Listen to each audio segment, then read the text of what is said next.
Good morning to all the delegates, honored guests, Forest Department officials, academicians, wildlife enthusiasts, other participants, and my dear colleagues. I, Rachna Chandra, on behalf of the Gujarat State Forest Department, welcome you all in Vibrant Gujarat Regional Conference, Land Degradation, Neutrality and Sustainability.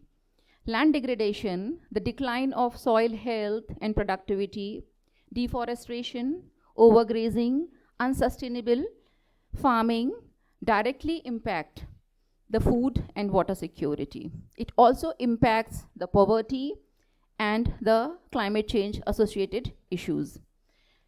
Land degradation is approximately 66% of the global soil resources. It is basically impacting and causes impacts on the native biodiversity. So with this, I request Shri Bhavani Prasad Pati sir, IFS, PCCF, Development and Management, Gujarat State, for the welcome address.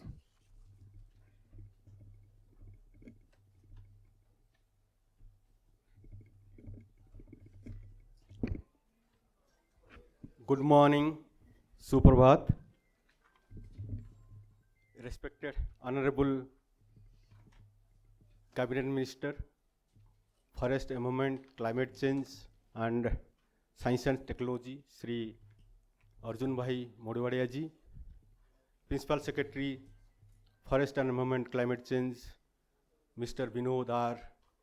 Rao, PCCF of Mr. A.P. Singh, PCCF Wildlife, Mr. Jaipal Singh, DG International Big Cat Alliance, Mr. S.V. Jadhav, my colleague Mr.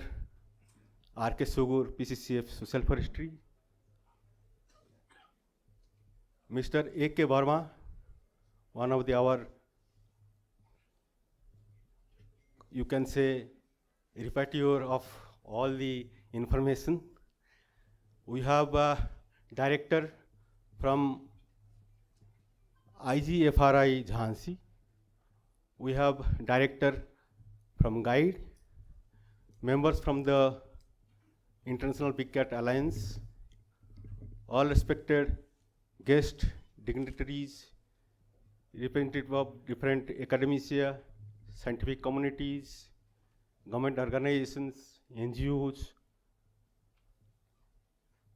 First of all, I like to welcome you all to this conference on land degradation neutrality and sustainability. As you know, Gujarat is one of the pioneer state in India to deal with dryland ecosystem and land degradation neutralities. In this matter, we are also pioneer in different aspects of ecosystem management like grassland ecosystem management, different ecosystem related to desert and desertifications like salt marsh. We have ecosystem related to the creek, mangrove ecosystems, and all these things are the flagship projects of Government of Gujarat. And all these schemes and projects have some impact on the local community, business, tourism, and other aspects of human life. As you know, climate change and its impacts are going to affect different dry and ecosystems, semi-arid and arid areas. And that's why we are conducting this conference on land degradation neutrality and its sustainabilities. For this subject, we choose two different topics. One is related to our land landscape management, its restoration and sustainability. And another is very unique ecosystems of ours, burning grassland restoration and its sustainability.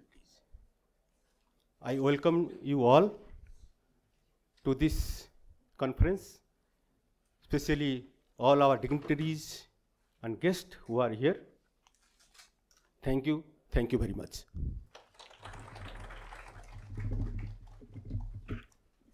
Thank you, sir.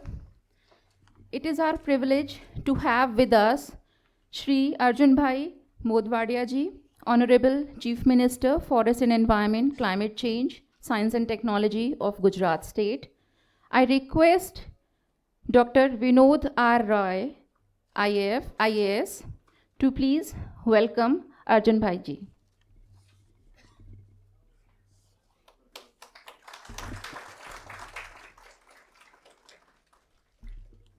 I request Shri S. Maneshwar Rao, IFS, CCF, to please welcome Vinod Rao sir.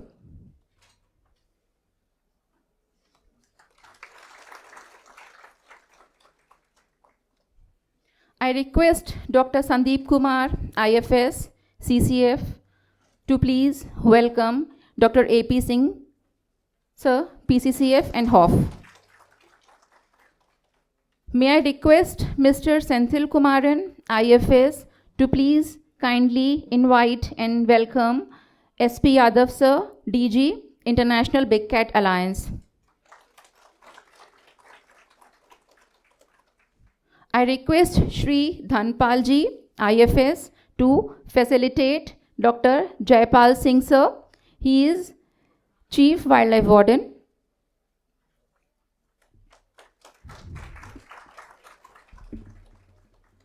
I request Dr. Ram Ratan Lala, IFS, to please welcome BP Pati sir, PCCF, Development and Management.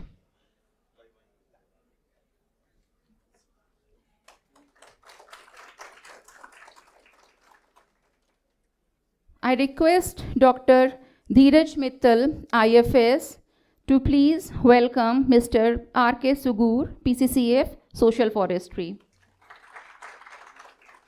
So let's welcome them all with a big round of applause.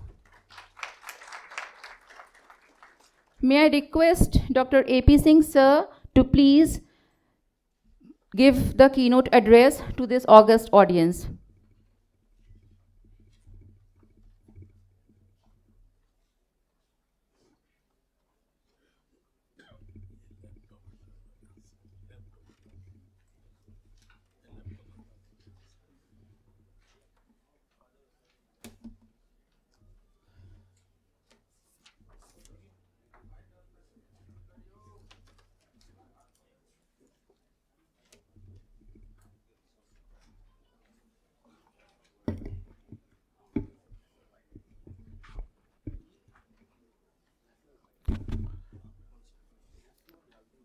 Good morning to all.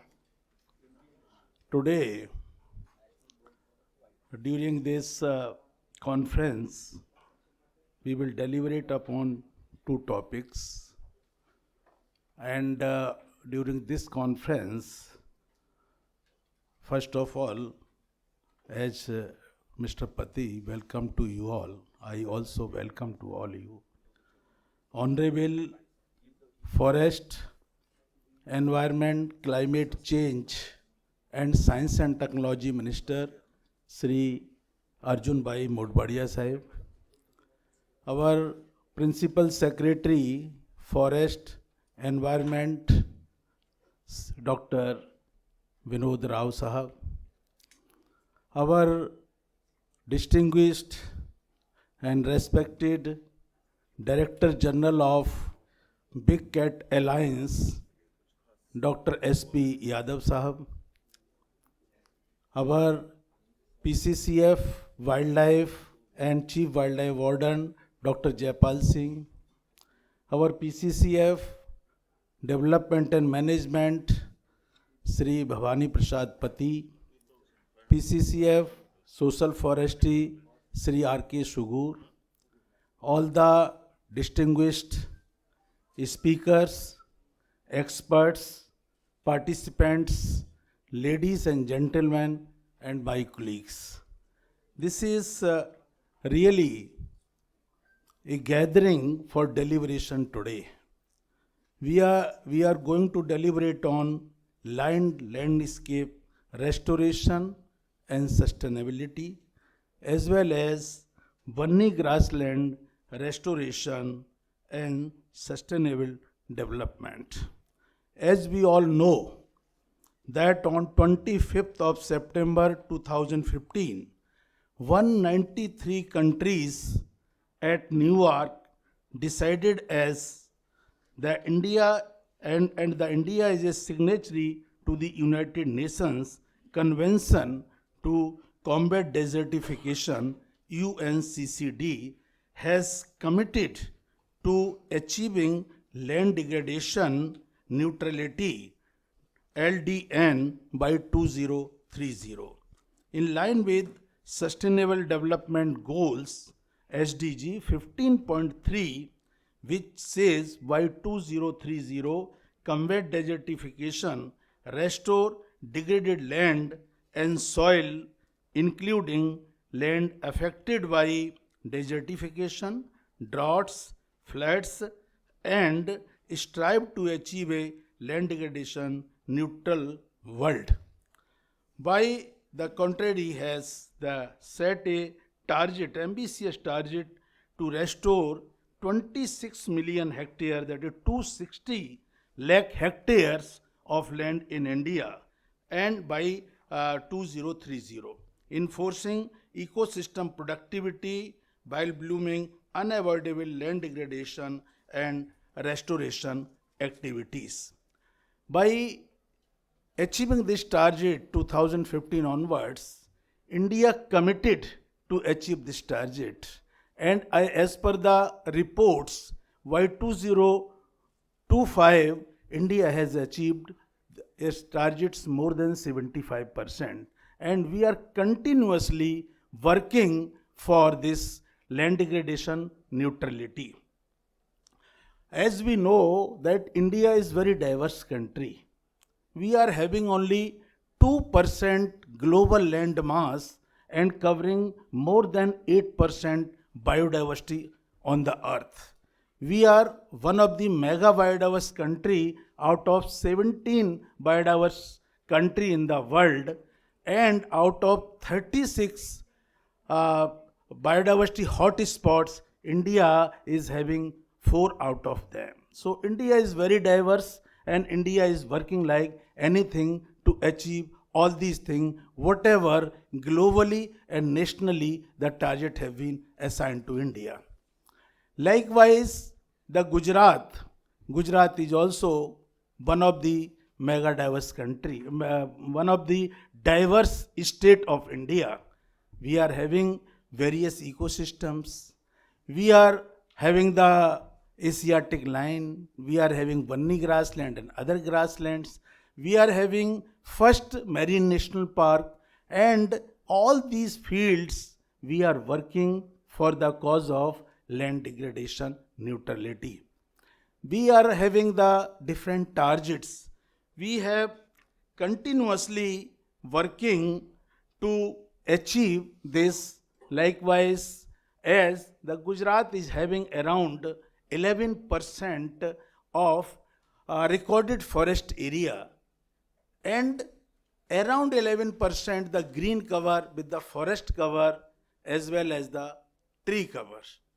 But the unique working of grassland management, that is not a part of the green cover, but this uniqueness is also equally important to restore our land degradation neutrality.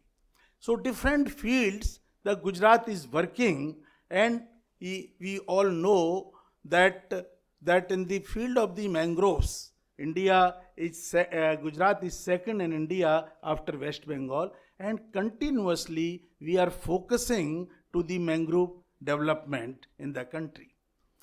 As we are talking about the global success story of Asiatic lion, we are going to discuss here Big Cat Alliance.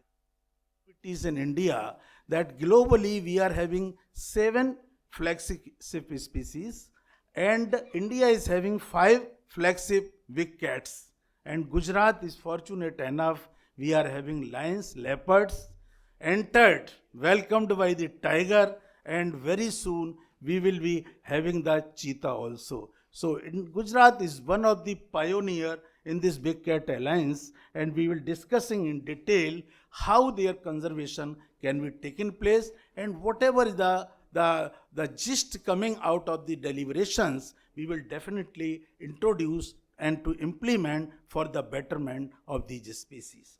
So Gujarat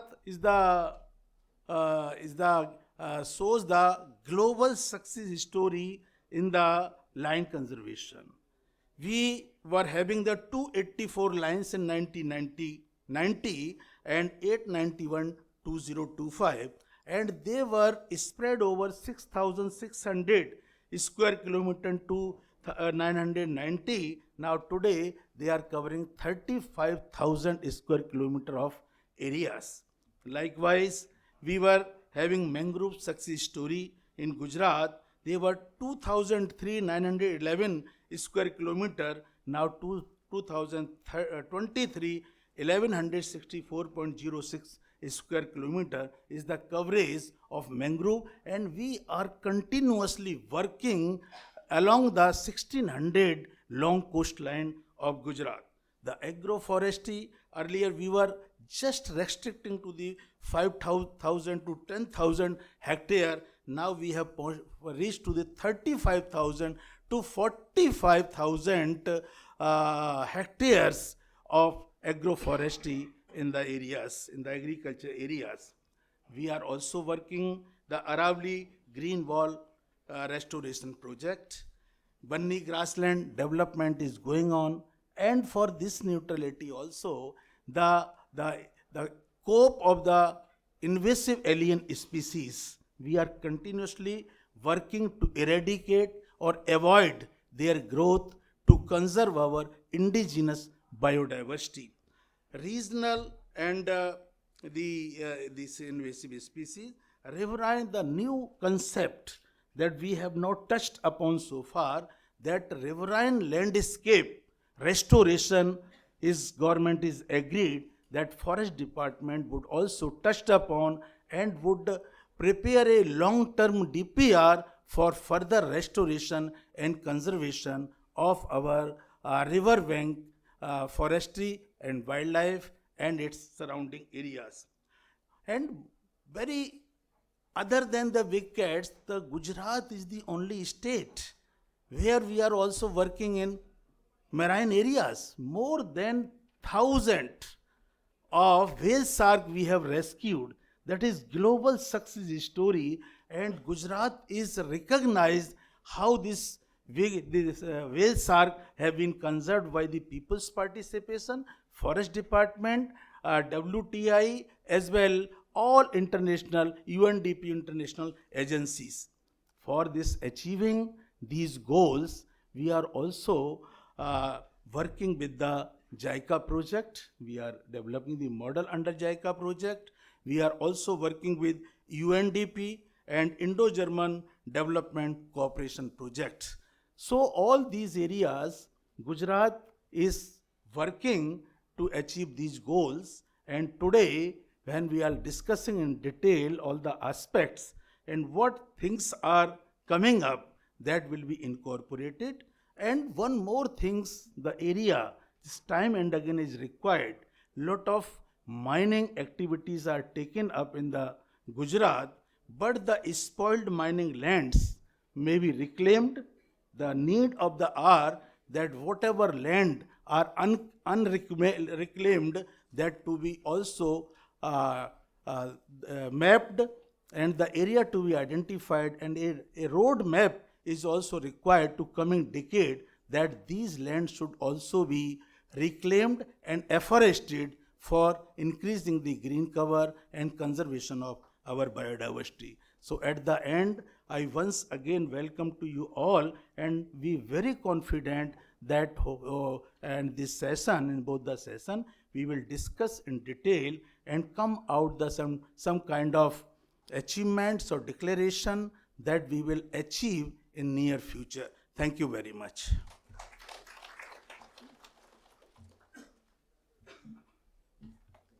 Thank you, sir, for your brief and precise discussion. Now, I request Dr. Vinod R. Rao, IAS, Principal Secretary, Forest and Environment Department, Gujarat State, to address the gathering.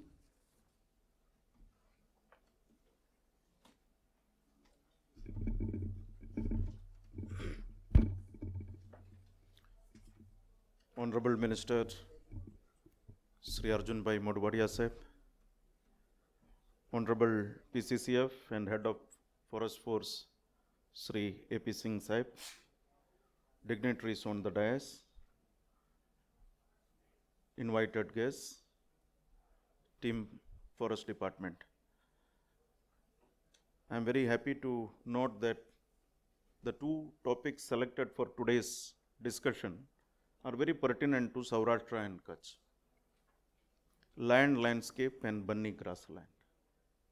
However, while specifying the topic, instead of just stopping at land, landscape development or bunny grassland development, the words chosen were land, landscape, restoration and sustainability, and bunny grassland, restoration and sustainability. I was just checking what exactly is the meaning of restoration.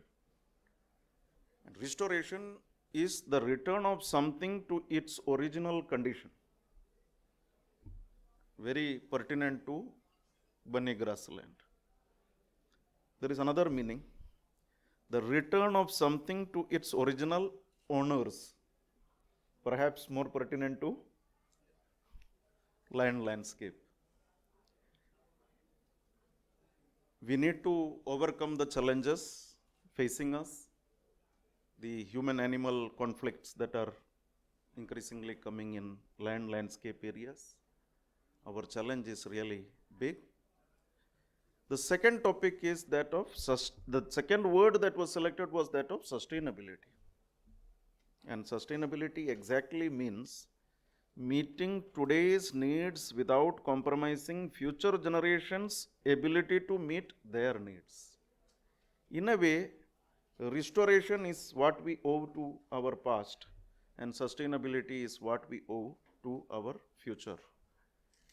This is a delicate balancing that we have to do while in our pursuit of progress. Friends, on behalf of Forest Department, under the leadership of Honorable Minister, what I can assure the Team Forest is that whatever we deliberate and decide today, the entire department will work as a team to implement it at speed and scale. We will ensure that whatever budgetary resources are required, we will work together to achieve it.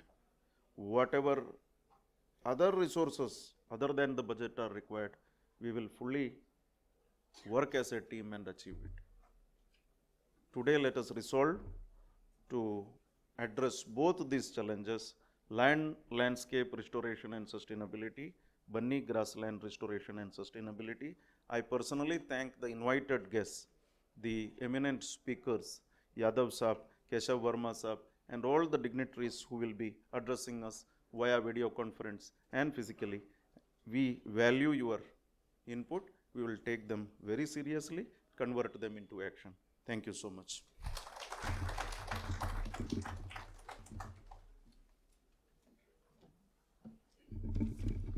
Thank you, sir. I request Shri Satyaprakash Yadav, G, Director General, International Big Cat Alliance, for the special address to the gathering.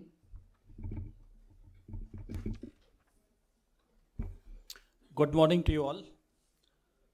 His Excellency, Honorable Cabinet Minister, Shri Arjun Bhai Modwadia, Dr. Vinod Rao, Principal Secretary, Forest and Environment Department, Dr. A.P. Singh, PCCF and HOF, Dr. Jaipal Singh, Chief Wildlife Warden, Shri Keshav Verma Sahab, Chairman, High Powered Committee, Urban Planning, Government of Gujarat, and CEO and Executive Director, Global Tiger Initiative Council, Shri Amit Malik, Director, International Cooperation, IBCA, Mr. Pati, Sugur Sahab, distinguished participants, ladies and gentlemen. IBCA, International Big Cat Alliance, is proud to be part of this event, which is on lion landscape restoration and sustainability. In fact, I would like to tell you about the International Big Cat Alliance. This has been vision of Honorable Prime Minister Shri Narendra Modi ji to bring all 95 range countries across the globe on the same table so that India's success of big cat conservation is shared with all other range countries. This Big Cat Alliance deals with 7 big cats: tiger, lion, leopard, snow leopard, cheetah, jaguar, and puma. While 5 big cats are found in India, 2 big cats like jaguar and puma, they are in Americas. And the problem of big cats is almost similar: poaching, habitat destruction, trade in illegal body parts, and human-wildlife conflict. India has a great track record. Out of 7 big cats, as Dr. A.P. Singh was saying, that we have 5 big cats. India is the largest tiger range country in the world. We have more than 70% tiger population. Lion conservation, if you see, the Gujarat has achieved unbelievable success in lion conservation. Credit to all the leadership of Gujarat government and the forest department officers. While the lion population in India is increasing at a very healthy annual rate of growth. But if you see the lion population in Africa, which we watch very joyously on TVs and all, the lion population is rapidly declining in Africa. Same is with the jaguar and puma, the population is rapidly declining. Cheetahs, they have hardly left 7,000 in the world. But we have successfully reintroduced cheetah after 70 years. Cheetah got extinct in 1952 from India. In first ever intercontinental translocation, we have successfully introduced cheetah in Madhya Pradesh. Now the Bunny grassland is ready to receive cheetah, and hopefully by February, we'll be able to bring cheetahs and introduce in Bunny grassland as well. So there has been tremendous achievement and great track record. First ever successful tiger reintroduction, India, Sariska and Panna tiger reserves. We are also the 3rd largest snow leopard range country in the world. We are the largest, one of the largest leopard range country in the world. There are so many good things and being done with the dedication and commitment of frontline staff and forest officers in the country. And this is the reason Honorable Prime Minister developed this idea to have this International Big Cat Alliance so that all good practices are shared with this. Out of 95 range countries, 90 countries are low and middle income countries, and they need support, technology, knowledge sharing, sharing of best practices and all this. So there is tremendous scope for work. There is huge potential to work on these aspects. And the important thing is, on the name of big cats, you save huge area. Like if you talk of tigers, there are 58 tiger reserves in the country covering 85,000 square kilometers of area in our country. So on the name of tiger, these lands are conserved, preserved, biodiversity is conserved. So it is kind of land rehabilitation also. Similarly, if you see the world, there are more than 55 million square kilometers area under these 7 big cats. So on the name of big cats, as an apex predator, as an umbrella species, entire landscape is saved. That's why it's contributing in climate change mitigation and biodiversity conservation. Once again, I thank you, Gujarat Forest Department, for organizing this event, and we are happy to be part of it. With these words, I close my remarks. Thank you so much.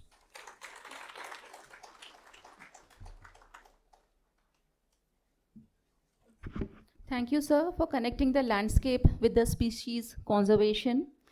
Now it's the time for the release of the book, Research Findings of Gujarat Forest Research Foundation for Effective Field Operations. I request all the dignitaries on the dais for the release of this book, please.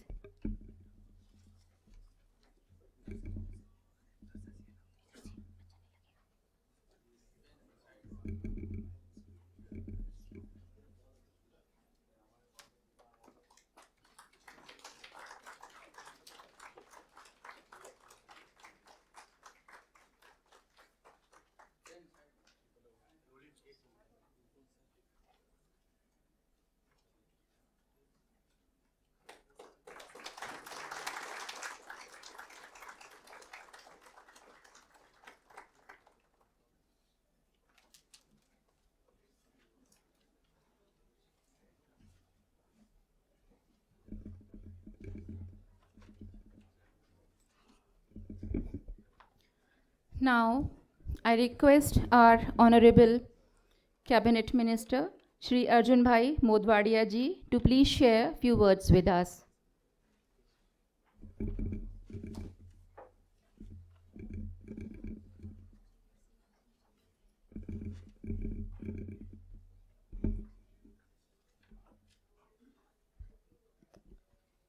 Vibrant Gujarat regional conference में उपस्थित Vinod Rao, principal secretary forest and environment,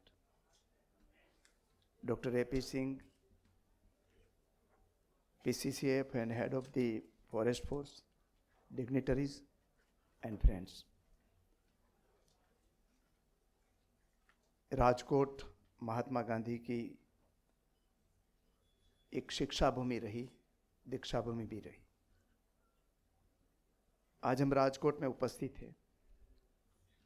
मैं पोरबंदर से हूँ, जो महात्मा गांधी की जन्मभूमि रही। हमारा सबका सौभाग्य है कि आप सब लोग यहाँ उपस्थित हुए हैं। सस्टेनेबिलिटी के लिए जो महात्मा गांधी ने काम किया है, अगर उसी रास्ते पर चले तो हमें ज़्यादा काम करने की ज़रूरत नहीं रहती। लेकिन प्रकृति के साथ हमने बहुत छेड़छाड़ की और इसकी वजह से ये क्लाइमेट चेंज से लेकर बहुत चैलेंजेस दुनिया के सामने आ रही है। हमारा सौभाग्य है कि ये चैलेंजेस को अपॉर्चुनिटी में बदलने का काम हमारे प्रधानमंत्री नरेंद्र भाई मोदी जी कर रहे हैं और उसी परिप्रेक्ष्य में अब हम यहाँ खड़े हुए हैं। गुजरात, जिसमें मुख्यमंत्री के तौर पर नरेंद्र भाई ने काम किया और बहुत एरिया में उन्होंने कई नई गुड प्रैक्टिसेस शुरू की। यहाँ ये डाइवर्सिफाइड फील्ड है पूरा गुजरात का। हमारे पास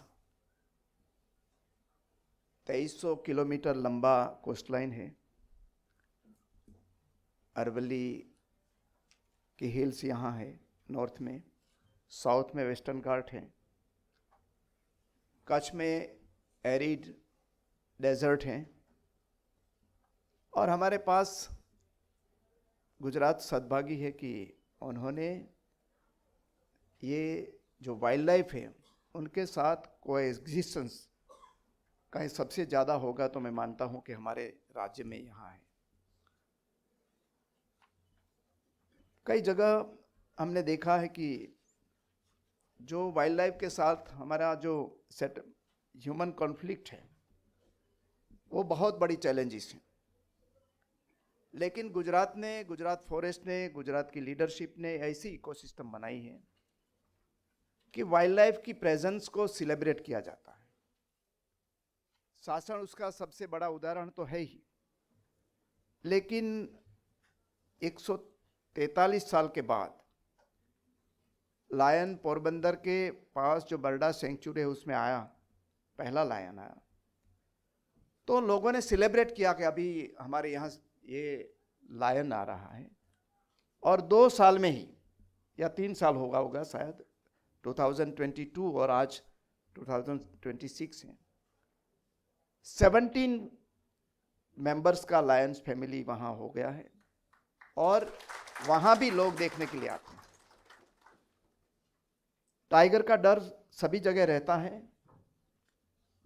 लेकिन सालों के बाद अराउंड 70 इयर्स ये रतन महल में टाइगर आया अकेला, तो वहां भी सेलिब्रेट हो रहा है आज। और लोग कह रहे हैं कि टाइगरेस कब ला रहे हैं, फैमिली कब बन रहा है उनका। तो ये जो एक पीपल्स पार्टिसिपेशन है और एक इकोसिस्टम बनी हुई है कि हमारे यहाँ 3 कैट आ गए, अभी चौथी कैट कब आ रहे हैं, जगुआर चीता कब आ रहा है बन्नी में, उसकी तैयारी भी हमारे अफसर सब मिलकर कर रहे हैं। हम अपेक्षा करते हैं हमारे जो बिग कैट के डायरेक्टर जनरल आए हुए हैं उनसे कि भाई हमारे यहाँ टाइगर का भी फैमिली बनना चाहिए, और हम इंतजार कर रहे हैं कि चीता कब ला रहे हैं। और प्रधानमंत्री जी भी यही चाहते हैं कि अभी इकोसिस्टम, मुझे भी कहा कि आप इकोसिस्टम जल्दी बनाइए, और इकोसिस्टम बनाएंगे तो आएंगे, उसके बिना तो आए नहीं आएंगे, लेकिन ये भी कोशिश हमारी हो रही है। यहाँ गुजरात में फॉरेस्ट्री में ऑफ कोर्स हमारा जो फॉरेस्ट शेयर है वो 11% से ज़्यादा कुछ थोड़ा ही है, लेकिन ग्रीन कवर हमें यहाँ बढ़ाना है। और ग्रीन कवर बढ़ाने के लिए सबसे जो प्राइमरी सोर्स है वो है पीपल्स पार्टिसिपेशन, तो होना ही चाहिए उसमें, लेकिन जो नर्सरी की क्वालिटी है वो भी इम्प्रूव होनी चाहिए सभी जगह। आंध्र ने उसमें बहुत काम किया हुआ है और गुजरात में हम उस पर काम कर रहे हैं कि हर डिस्ट्रिक्ट में एक मॉडर्न टेक्नोलॉजी से सच नर्सरी हो और 3 साल का पौधा हम लोगों को दें। हमारे केशव वर्मा जी यहाँ बैठे हुए हैं, बहुत काम किया नदियों पर उन्होंने। हमारा जो मॉडल बना हमारा अहमदाबाद साबरमती रिवर फ्रंट का, अभी मोदी साहब के साथ में रहकर वो पूरे देश में कर रहे हैं। तो जो हमारे पीसीसीएफ ने बताया कि गुजरात में 185 रिवर से उसकी दोनों ओर प्लांटेशन किया जाएगा। जो रेवेन्यू लैंड बची हुई है उसको हम ठीक तरीके से मैपिंग करके उसका प्लानिंग करेंगे, और ये जो रिवर फ्रंट है हमारा पूरा राज्य का, पूरी 185 रिवर्स का, वो हम ग्रीन करेंगे। मैं अपने फॉरेस्ट डिपार्टमेंट को भी रिक्वेस्ट करूंगा कि केशव वर्मा की उसमें मदद ले। उन्होंने सारे देश में जितनी भी रिवर फ्रंट जो सिटी में से पास हो रही है उसमें बहुत अच्छा काम किया हुआ है। यहाँ जो हमारी अलग अलग तरह की लैंड है उसी के अनुरूप हमें वहाँ प्लानिंग करना चाहिए। हमारे पास कोस्टल मरीन इकोसिस्टम भी है, डेजर्ट इकोसिस्टम भी है, dry deciduous to moist deciduous hilly forest ecosystem है, और रिवराइन इकोसिस्टम है। वो सभी के लिए अलग अलग तरीके से अप्रोच रख के उसका हम सस्टेनेबल डेवलपमेंट कैसी तरह हो वो हमें करना चाहिए। ये हम जो सौराष्ट्र रीजन है उसमें भी अलग अलग तरीके से जो सस्टेनेबल डेवलपमेंट के लिए वहाँ लोकल एरिया को देख के सभी जगह हम प्लान करें, तो फ्यूचर में जो बड़ी चैलेंजेस आ रही हैं, जितना डेवलपमेंट जितना ज़्यादा होगा इतना एनवायरनमेंट के सामने चैलेंज आएगी, और ये चैलेंज को हम कैसी तरह मिटिगेट करें या चैलेंज को अपॉर्चुनिटी में बदलें, उसके लिए सभी को हमें तैयार रहना चाहिए। उसके लिए आप सबका एक क्षेत्र में सुझाव चाहिए। मुझे बड़ी खुशी है कि सौराष्ट्र में आप सभी लोग मेहमान बने हैं हमारे, और हमें सही रास्ते के लिए आप जो भी सुझाव देंगे उसका हम जरूर इम्प्लीमेंट करेंगे। सबसे बड़ी यहाँ फॉरेस्ट डिपार्टमेंट की उपलब्धि यह है, दूसरी उपलब्धि हो कि नहीं हो, लेकिन उन्होंने वाइल्ड लाइफ और फॉरेस्ट को बचा के रखा है। बहुत चैलेंजेस है, और कभी कभी तो हमारे अफसर विलन बन जाते हैं कि भाई सभी को ना बोलना है, और उसमें सभी लोग, चाहे हमारे पॉलिटिकल फील्ड के हो या ब्यूरोक्रेट्स हो या लोग हैं, वो सभी उनको विलन बोलते हैं कि भाई आप इलेक्ट्रिसिटी लाइन लगाना है उसमें ना बोलते हैं, पाइपलाइन लगाना है उसमें ना बोलते हैं, थोड़ी सी लैंड चाहिए हमें डेवलपमेंट के लिए तो उसमें ना बोलते हैं, अंदर घुसने की मना कर रहे हैं सब लोग। लेकिन इससे फॉरेस्ट बचा हुआ है, तो मैं अप्रिशिएट करता हूँ ये जो आपकी ऑनरशिप है फॉरेस्ट के प्रति, वो, और सभी उसको अप्रिशिएट करें। और उसके लिए सबसे ज़्यादा किसी की ज़रूरत है तो वो ये पार्टिसिपेशन, पीपल्स पार्टिसिपेशन की ज़रूरत है। मैं एक ही एग्जांपल दूंगा हमारे यहाँ, कि हमारे यहाँ बहुत सारी एनजीओ इस फील्ड में काम कर रही है, और ये एनजीओ की मदद से आज ग्रीन कवर बढ़ाने का, क्योंकि फॉरेस्ट बढ़ाना मुश्किल है लेकिन ग्रीन कवर बढ़ा सकते हैं, तो उसके लिए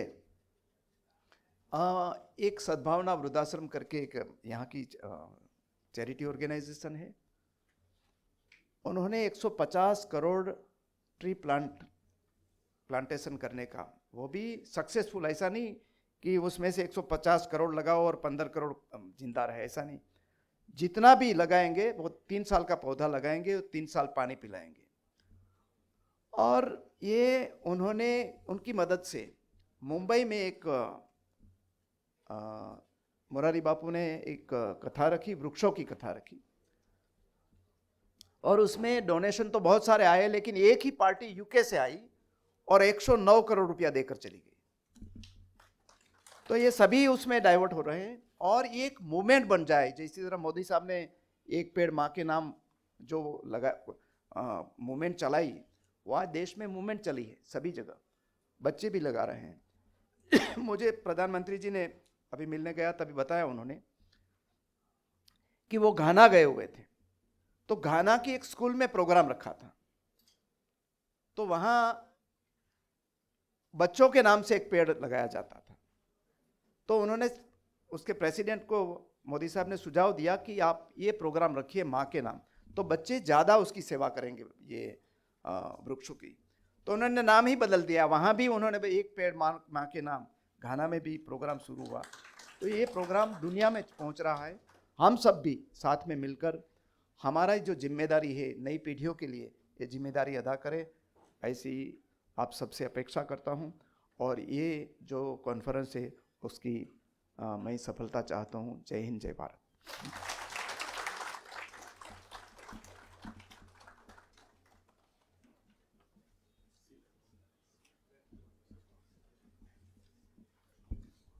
इतनी खूबसूरती से गुजरात में संरक्षण करने के लिए, उसके बारे में बताने के लिए आपका बहुत बहुत धन्यवाद sir.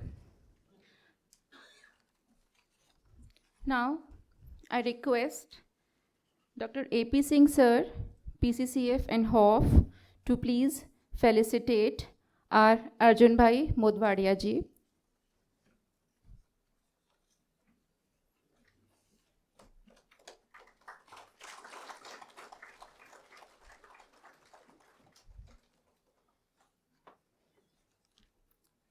I request Shri Sanjay Srivastav sir, IFS, APCCF, to please felicitate PS Shri Dr. Vinod R. Rao ji.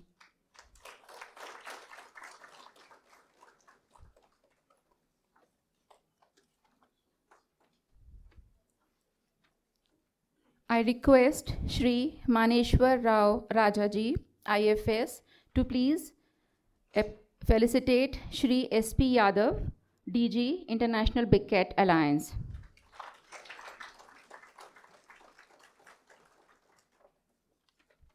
Today, as we embark this journey of awareness and celebration, honoring our wildlife, pride of jungle, the lion, our grasslands, particularly Banni, we must remember that conservation begins with conversation. So with this, I request Mr. R.K. Sugur, IFS, PCCF, Social Forestry, to extend the vote of thanks.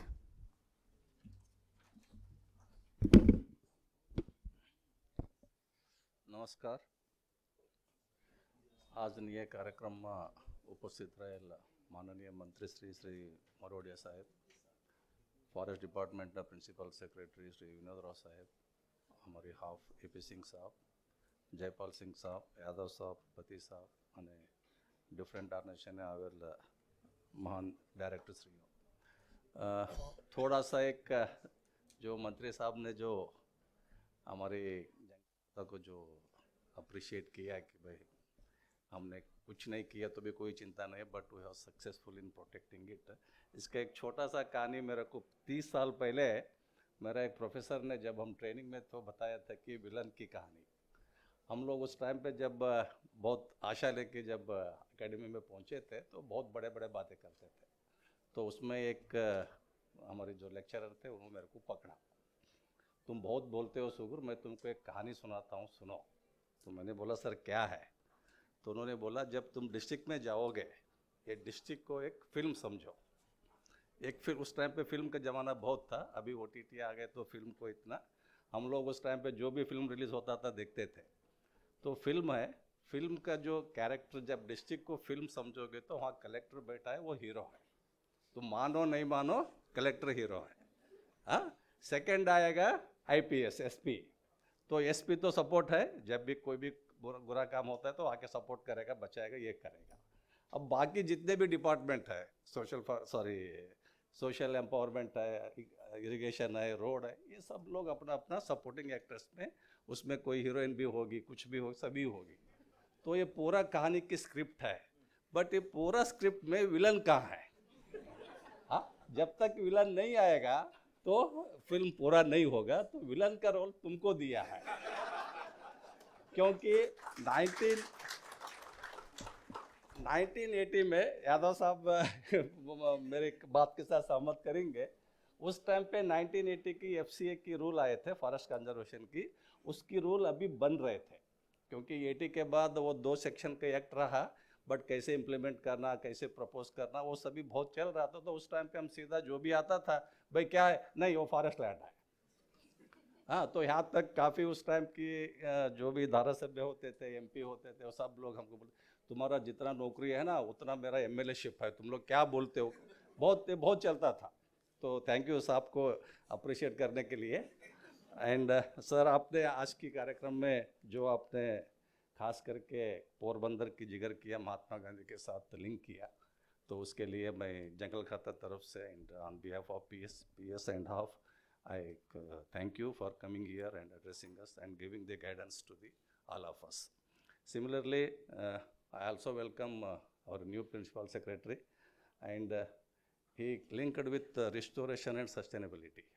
तो बहुत बार इस sustainability का भी एक बहुत बड़ा कहानी है, भाई हाउ फार सस्टेन करोगे, क्योंकि पॉपुलेशन तो इंक्रीज हो रहा है, देन हाउ फार सस्टेन करोगे. तो ही linked with the past and present with the future.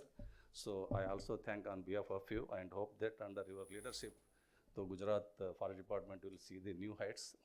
We are already experiencing his vision and enthusiasm. Today also I think I spoke with all CF, and same enthusiasm and also the outcome coming out of this seminar will also help us in leading the department to the newer heights. Similarly, our half for giving a new vision to the department in the name of riverine. बहुत दिन से हम लोग इसके बारे में बात करते थे, और लास्ट टाइम भी हम लोग मंत्री साहब भी थे उसमें. ये झाड़ी झाकरा प्री मानसून एक्टिविटी में झाड़ी झाकरा काढ़वानी एक बहुत बड़ा मुद्दा बनते जा रहे थे. उसमें एग्रीकल्चर मिनिस्टर की चेयरमैनशिप में कमेटी भी बनाया था, और हम लोगों ने लास्ट टाइम कहाँ कहाँ पूरा विलेज वाइज कहाँ कहाँ बाढ़ से जो प्रभावित हुआ था उसका भी एक किया था. तो उसका आज हम लोगों ने साइंटिफिकली मैनेजमेंट करने के लिए जो इनिशिएट लिया, एंड वो जो ड्रीम था वो कम ट्रू हो रहा है, उसके लिए भी आई थैंक्स अवर हाफ साहब, AP सिंह साहब, on behalf of you and all of you. And similarly Yadav साहब को तो बहुत दिन से जानता हूँ मैं. So coming here and linking the landscape with the lion and other big cats. Thank you sir being a part of this seminar. Similarly हमारी जो PCCF वाइल्ड लाइफ है, हमेशा कम बोलते हैं बट ज़्यादा काम करते हैं. And here also he showing the same intensity. So thank you sir for being here. And also my colleague and my friend, हम दोनों ट्रेनिंग में थे, पति साहब, for organizing this seminar, and without you it was not possible to deliberate all such things. Hope that this will become handy for all of us. And also I thank you all of you for coming here and also giving me an opportunity to convey this vote of thanks. Thank you.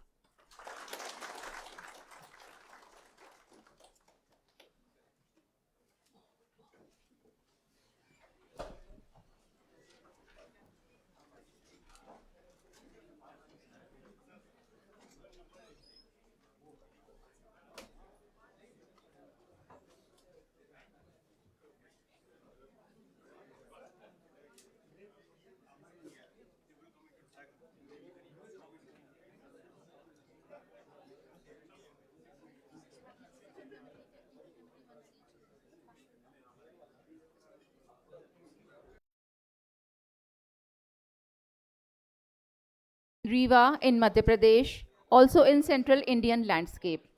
At present, it is shrinked and confined to the Gir landscape. Lion landscape reforestation and sustainability includes holistic approach, restoring the habitats, reducing lion-human conflict, and ensuring the availability of prey base.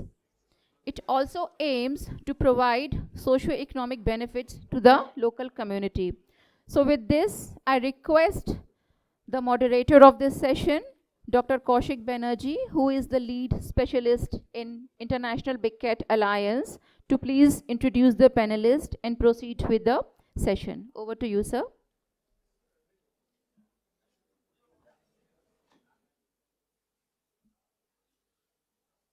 Thank you and good morning. We welcome you all for the technical session 1 on lion landscape restoration and sustainability, which highlights science-based management.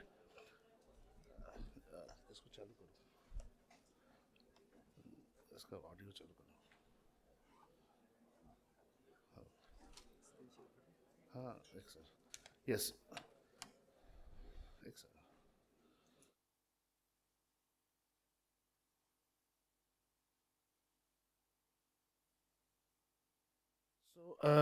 Which highlights the science-based management, community stewardship, and long-term ecological resilience.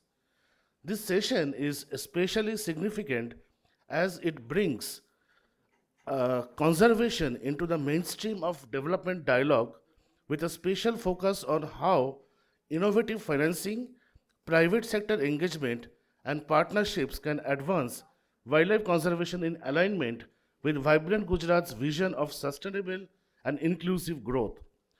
We are also honored to be joined online by two distinguished international experts from Africa who will share valuable global perspectives on lion conservation and community led models.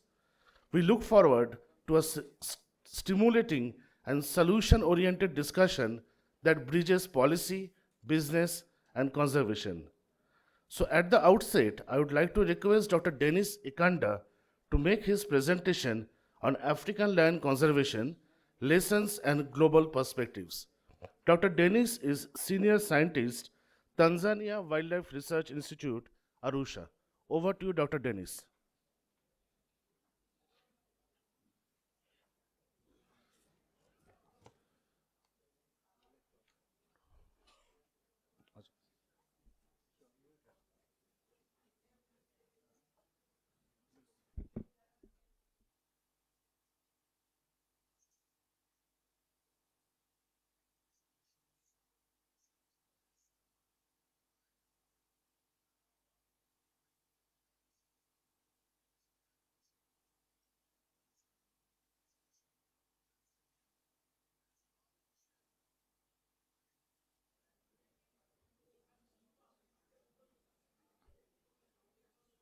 Dr. Dennis, we are not able to hear you.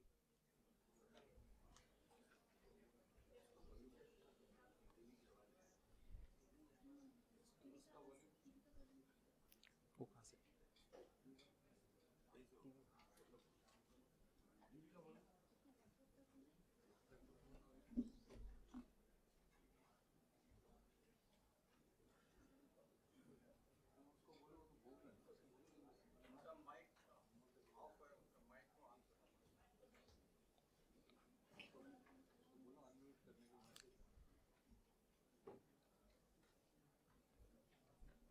Mic on है, उसका आवाज नहीं आ रही। नहीं sir, mute तो नहीं है।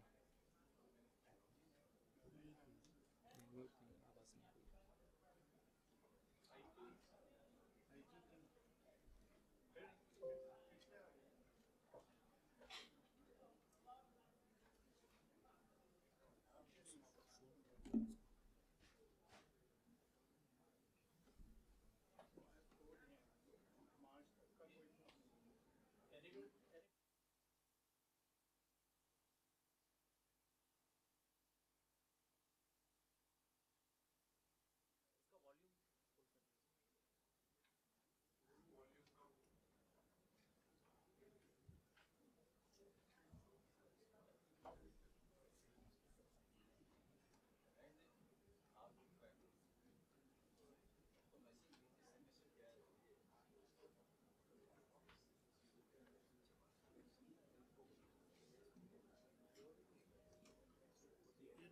Please hold on. We are not able to hear you. There is some IT problem. We are just fixing it. Please hold on. Please hold on. Please wait.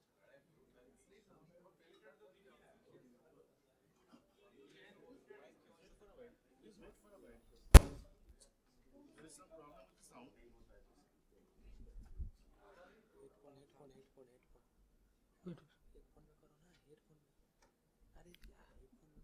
नहीं यहाँ से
Let me try to call and tell them.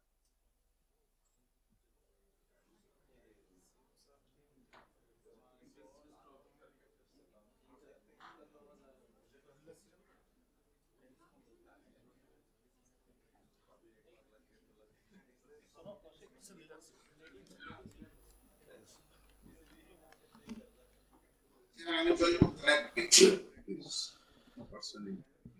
Uh,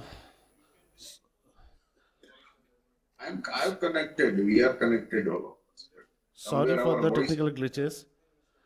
I would now like to invite Dr. Leela Haza to make her presentation on community participation for lion conservation in Africa. Dr. Leela is co-founder and executive director of Lion Guardians Kenya. Dr. Leela?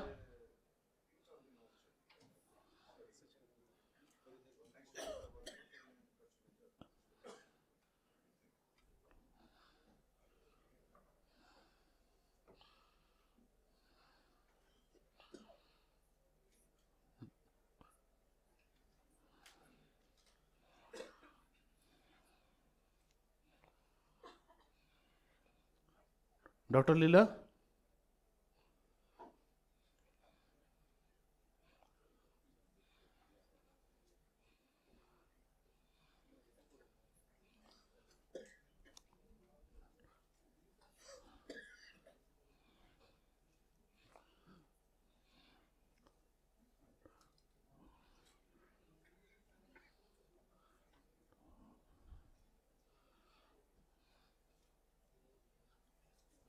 Dr. Leela, you have to unmute yourself.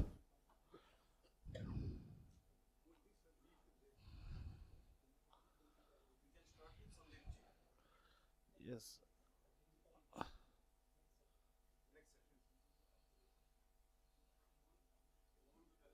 Yes, yes, yes.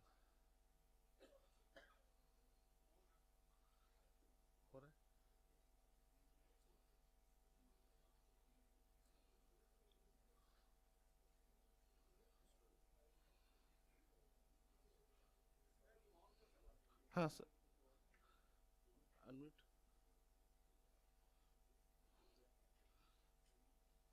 So, Dr. Leela, can you share your screen?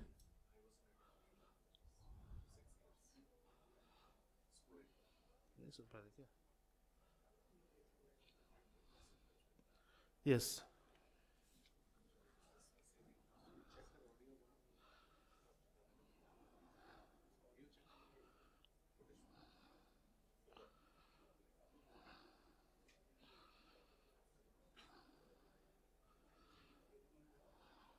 कुछ problem तो यहाँ पे है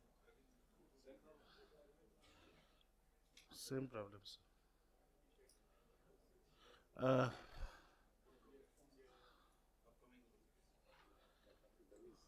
yeah, but so the same problem is with Dr. Leela.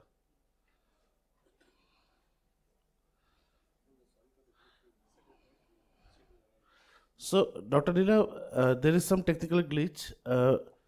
We'll proceed with the third presentation and we'll come back to you in a while. बोल दो. So we invite Dr. Mohan Ram to make his presentation on Asiatic lion conservation, India's success story. Dr. Mohan Ram is conservator of forest, Junagadh Circle.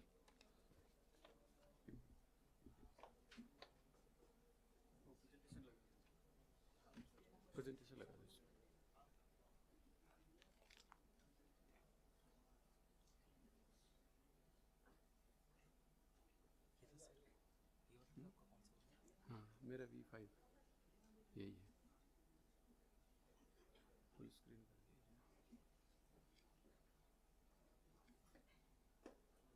तो होगा next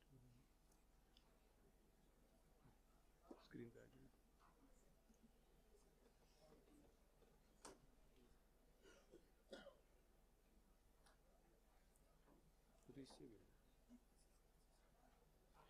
So good morning to all. To continue this session, due to some technical glitch, I'll just present about the conservation success story of Asiatic lions, even which was discussed in the opening sessions also. And if we think about the big cats conservation, and if it comes on the map of the world, the Asiatic lions comes on the first and foremost about the conservation success, and this credit goes to the whole, whosoever is the part of the whole team of the Gujarat state and even in India also. If when we talk about this conservation, so first comes about the Asiatic lions. Asiatic lions, we know that the species Panthera leoparsica, and if we go back to the history also, the population was very less, and because of the conservation efforts, the population has increased from very low number to the 891 in May 2025 with the population. And now it's many of the people think it's only in the Gir, but it's spread in the 10 satellite populations in the landscape of the Saurashtra region of the Gujarat state. For that, this regional conference is also organized. And obviously, if we see in the history, look at that map of the India and nearby countries also, the distribution of Asiatic lions was not just restricted to the Gujarat state only, it was in the nearby state, even nearby countries also, and in evolution also, Panthera leoparsica, if we see, there is a beautiful study on also how the lions has dispersed into the Indian landscape also. So because of habitat loss and hunting, the species was left in the Gir region of the Saurashtra part of the Gujarat state. And out of the Gir, you can see the last known record was 141 years ago. After that one, there is no record of the lions existing outside the Saurashtra region of the Gujarat state. And because of the conservation efforts, we can see the increase in the population from 1990 onwards. Before that also we have the data, but from 1990 onwards, 284 to 891, and look at the corresponding increase in the area. And that's where the sustainability, the shared landscapes, the conservation aspects, the community participants, the government's commitments, everything comes together, and that leads to the conservation success story of the Asiatic lions. Look at the progress of the population from 2020 to 2025. The increase is almost more than this 5% annual growth rate, more than 5%. And if it is this big cat is giving that much of output, that means it's a highly progressive growth rate throughout the conservation initiatives in these landscapes. And corresponding increase in the area also, more than 16.7% increase in the corresponding area of the population. And because of all these efforts, species has been downlisted from critically endangered to endangered category. And in the present era, and in this anthropogenic pressure, downlisting a species from critically endangered to endangered category, I think it's a big success. And the Gujarat is pioneer in this aspects also. Now, it's many of the people are thinking the lions are only just now in the Gujarat state, but look at this map. This is the map of Saurashtra, which indicates about the permanent distribution of range of the Asiatic lions and the vegetation records. The whole landscape is divided in two parts, and we can see the vegetation. Vegetation record, what it indicates the future potential area where the growing lion population can be accommodated in those area. In permanent distribution range, and we can see the distribution of 10 satellite populations, one corridor population, one major source populations, and the number of individuals, whether they are breeding or not, that ratio is also there. What is the male-female ratio? That is equally important to sustain the population for the long-term conservation and management. And many of the times you might have heard about the lions on the coastal area in African parts, but go to the Saurashtra coast, everywhere you will find the lions. And that's the Saurashtra. That's the Gujarat. And seeing the lion on the coast, it's a beautiful thing. We have more than 130 lions on the sea coast. And they are beautiful. And Gujarat had done a wonderful work that coastal areas, many of the coastal areas has declared as a reserve forest, and they are acting as a really good habitat for the Asiatic lions. So that's how the population is spread. And if we look about the Gir also, 384 lions in Gir only. Rest of the populations are in other protected area or in other type of the forest areas. And we can see how the landscape is shared with the wildlife and people. And that's a beautiful conservation successful examples. Even in the inauguration session also, our Honorable Minister Sir mentioned about the Birda Wildlife Sanctuary. This sanctuary witnessed the last time lions in 1879, almost 145 years ago. And in January 2023, one lion started dispersing from the Gir to the coastal area to the Birda Wildlife Sanctuary. It entered into the Birdla Wildlife Sanctuary on 19 January 2023 at 4 a.m. because it was a collared individual, so we were monitoring intensively. And later on, the population augmentation was also done. And after that population augmentation, look at the population, 17 lions. How the big cats can bounce back. In many of the protected areas, this is one of the best successful example of the conservations. Now we have taken a lot of initiative, Gujarat Forest Department, to restore the eco. It's not just about the lions. This reintroduction of lions or lions recolonizing the area, it's restoration of the ecosystem, it's restoration of the landscapes, and that will lead to the sustainability in the area. Look at the Porbandar city. Whole of the water supply comes from the Birda Wildlife Sanctuary. So the ecosystem restoration will restore the even Porbandar water supply to the Porbandar city. So sustainability in the landscapes comes with this kind of initiatives also, this kind of bouncing back also. And now even local peoples are getting involved with the Birda Jungle Safari. There is many initiatives that Safari Park will also come. Lot of the hospitality unit will also come. So local employment. Now people are saying we need lions in Birda. Initially there were some reluctance also. The people coming forward that we need lions in the Birda Wildlife Sanctuary. These are major initiatives which has been taken to do the restoration work in the Asiatic lion landscape in Saurashtra region, habitat management, wildlife monitoring, human-wildlife interface management, one of the major aspects, not just in Gujarat, it's throughout India, even in the world also. Wildlife veterinary care and rescue, protection, crime and technology, use of modern technology, ecotourism and benefits to the local people. Look at below 3 points, very important in the present era.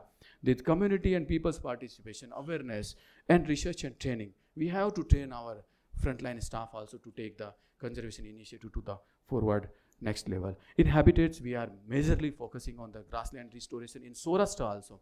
Yes, bunny is one of the important aspects in the cheetah reintroduction. But in case of lions also, Saurashtra is historically was grasslands. And those restoration works are going on. And it's not just restoration, one of the important aspects, wildlife conservation and community participation in restoration works. Then controlling the invasive species to restore the habitat, to restore the ecosystems also, further recommendation to control the fire, measure.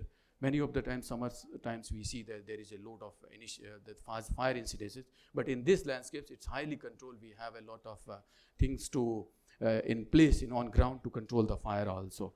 And management of the water points, equally important, because otherwise this will lead to the congregation of wildlife and increase in the conflict in the landscapes. If we are properly managing the water points in the landscapes, it will lead to reduce the conflict in the landscapes. Then yes, comprehensive protection framework. If you go on ground and see what is there on that one for the protection and management, patrollings, we have a different patrolling routes, different strategies for the patrolling of the and conservation of the lions. Then different kind of patrollings also. Then task force division was established in 2000 with a specific division to control any kind of illegal activities or to support the field staff on ground also. Then one new division was established in 2009, especially manage the lions which are traversing between the population in the revenue areas, to manage the corridors also. So we are evolving the landscape as per the need. The point is that one, as per the need, whatever it is needed on the ground, the evolution is taking place on that one. And this is one of the examples how the landscape should be managed from micro management to the macro level. All the things should be taken care in one aspects also. Then next thing, the prey-based management. Many people talk that this is the diet pattern, this is that. We have done the studies on the diet pattern also. And I am happy to share with you all, in Gir, there is a study in 1974 which speaks the lion's diet is 75% is domestic and 25% is wild. Now, 3 years back, we have done a study that ratio is reverse. 74% is wild, 26% is the domestic only. So this is achievement. And we are going toward the sustain. It's not just diet. It has reduced the dependency on the domestic cattle also and reduced the human-wildlife conflicts. Similar studies in the Greater Gir landscape also. 53% diet is from the blue bulls in the landscapes. That means that much of less economic loss, and lions are functioning or providing their ecological benefits to the local people. And that's how we need to share the coexistence. That's how we need to promote the coexistence in the landscapes. So look at that, the prey base, what we have, and we are augmenting the prey base with the breeding centers also, 7 breeding centers, 6 breeding centers has been established in the landscapes. So in different areas as per the need also. So this is about, and the active management. Now, many of the areas may not have the wild prey base. So we will capture and release. The active management, that was passive, this is active management, herbivores translocation. So many of the states in India doing, and we are also started, and just started doing in the bird wildlife sanctuary. Next is conflict management. Many of the people talk about this one, and this is one of the hot topic in wildlife conservation and management, that this conflict is increasing. Whether it is increasing or not, even we need to go back to the history also. There were conflicts. But population has increased, human population, wildlife increased, the area, there is a lot of pressure on the lands. So we have evolved the many strategies. First, analyze the area, where are the sensitivity, establish the even 11 rescue centers to response on the ground. First thing, if we are responding, we are attending the situations, people will be calm. People will be very supportive. So 11 rescue centers has been strategically located in the landscapes to tackle the situations. Then we have this quick response teams, rapid response teams, number you can see in the presentations also. And as per the evolving situations, just like any disease or maybe anything problems or rescue rehabilitation, we have established a Gir Wildlife Hospital and Treatment Center at Sasan. You can see that image also. This is in 5-hectare area and it's state of the art in the, even in India, if you see, this is the best of the best also. Moreover, there under the project line, their national referral center is also going to come to the near Junagadh also. There is a land identified and the work is going on. I think DPR is also prepared on that one. So this is how we are tackling on the situations on the ground. Next is use of technology for the conservation and management, because this is the era of technology. Everybody is talking about the technology. We established this high-tech monitoring unit in 2019 to monitor the various managerial segments in the landscapes. Yes, technology is used for the scientific, but on ground management is also used. So these 12 points are just mentioning about the technological use. We have these telemetry studies. Even in central and south Gujarat also, we are using this telemetry to just tackle how the wildlife movement is happening, what are the important corridor, where the lines are going. Based on those data, what are the future potential area where we can have this lion population established in this landscape also. Then birds, 16 species of birds. We are conserving in the Gir, but many of the species are coming from the other countries also and going back. That means that much part of the contributions is come from the Gir. The species is spending 5 to 6 months in Gir during the migration and going back. That means that much part is from the Gir contribution. Internationally, we conserve here, but it impacts the globally also. So local conservation impacting the global initiative. That is how we need to work across the continents. We need to bring all the countries on a single platform, just like IBC is doing that one. So that's how it is working in that one also, camera tapping almost all these important aspects. I'll present one of the slides on this one also. This is, you can see how the telemetry is, and we are having largest data set of the Asiatic lions in the world about the telemetry and on-ground data. Every hour data is with us, and this is more than 5 years we are having this project. And based on this one, we have identified 21 corridors. We have identified major land areas where the population can get settled also. So this is how it is working on the ground. Then for the individual idea, you might have heard about the tigers, the leopards, what about the lions? So initially we started the microchipping also. Whenever we capture, we put a microchip. Later on, whenever there is a recapture, we identify the individuals, and we have developed a microchip database of more than 15 years. So wherever even lions were in Chotila, so when we captured, there was a microchip. My microchip told us that this lion was captured in Girnar Wildlife Sanctuary when it was 4 months old. Look at the data, and when we captured for the collaring, it was 4-year-old. So that's how the data backup is giving really a helpful and individual identification. We have developed a software, Simba, software with intelligent marking-based identification of Asiatic. It identifies based on the face markings and whisker patterns, and we are developing this database. And in future, all the lions will be having the ID also, and that database will help for the future conservation and management, and even in the decision making also. Next point is linear infrastructure. Yes, this is a cause of concern throughout the world also. For railway tracks, we have identified the important stretch, and we have put the caution order so that train's speed can be reduced and accidents can be reduced. Even if you see before last 1 year or maybe that also, there were a lot of accidents. But after putting all those points which is mentioned in the slide, the mortality has been reduced drastically. I think in last year only 1 incident has happened. So that's an achievement which we have achieved in the landscapes. There is a lot of movement of the train and other also. Even on the road safety also, some wherever there is required speed breaker or maybe some camera systems or maybe something. This gear speed monitoring system is a very unique. It changes the signal. When there is a presence of the wildlife nearby the road, it will change the signal, and that signal indicates from green to red, that indicates to the don't move fast, and they can go with the slow pace. And on this was on pilot basis. After putting this one, there was not a single accident on this particular stretch also. So this kind of technology can be used for the conservation management and avoiding the accident on the linear infrastructures also. Yes, participatory approach. If Saurashtra name comes or Gujarat comes, that first thing comes about the participation of the local people for the conservation of the species. First one is the Vanya Prani Mitra. You might have heard about the Cheetah Mitra also. That concept is originated from the Gir only in 2008, when there was a poaching and lot of people were get involved in this one. So those were also remunerated 2,500 rupees per month, and they just provide information. They support in the villages also. And they, whenever there is a rescue rehabilitation need also, they support and they control the local communities also. And that's really giving a very good result also. Grasses we restore the grasslands. Then what we will do the next? Yes, this restores the biodiversity, but we are using those grasslands for the harvesting purpose, and that is used for during the drought or maybe flood times, and even it give a very good goodwill gesture to the government of Gujarat also, that government supplies during the this scarcity time. Second thing, if we are not going to harvest the grasslands, we are allowing local people to harvest the grass and they can take there. So this is how shared landscape works, and conservation with the vis-a-vis community. Then compensation, it's not about just compensation. Providing the compensation timely and with the market rate. We have we revise every 3-4 years that government orders, GRs, government resolutions, and provide the compensation with the time limit. Maximum is 45 days, but on an average, it is provided within 20 to 25 days. So that's really good results. Then parapetting.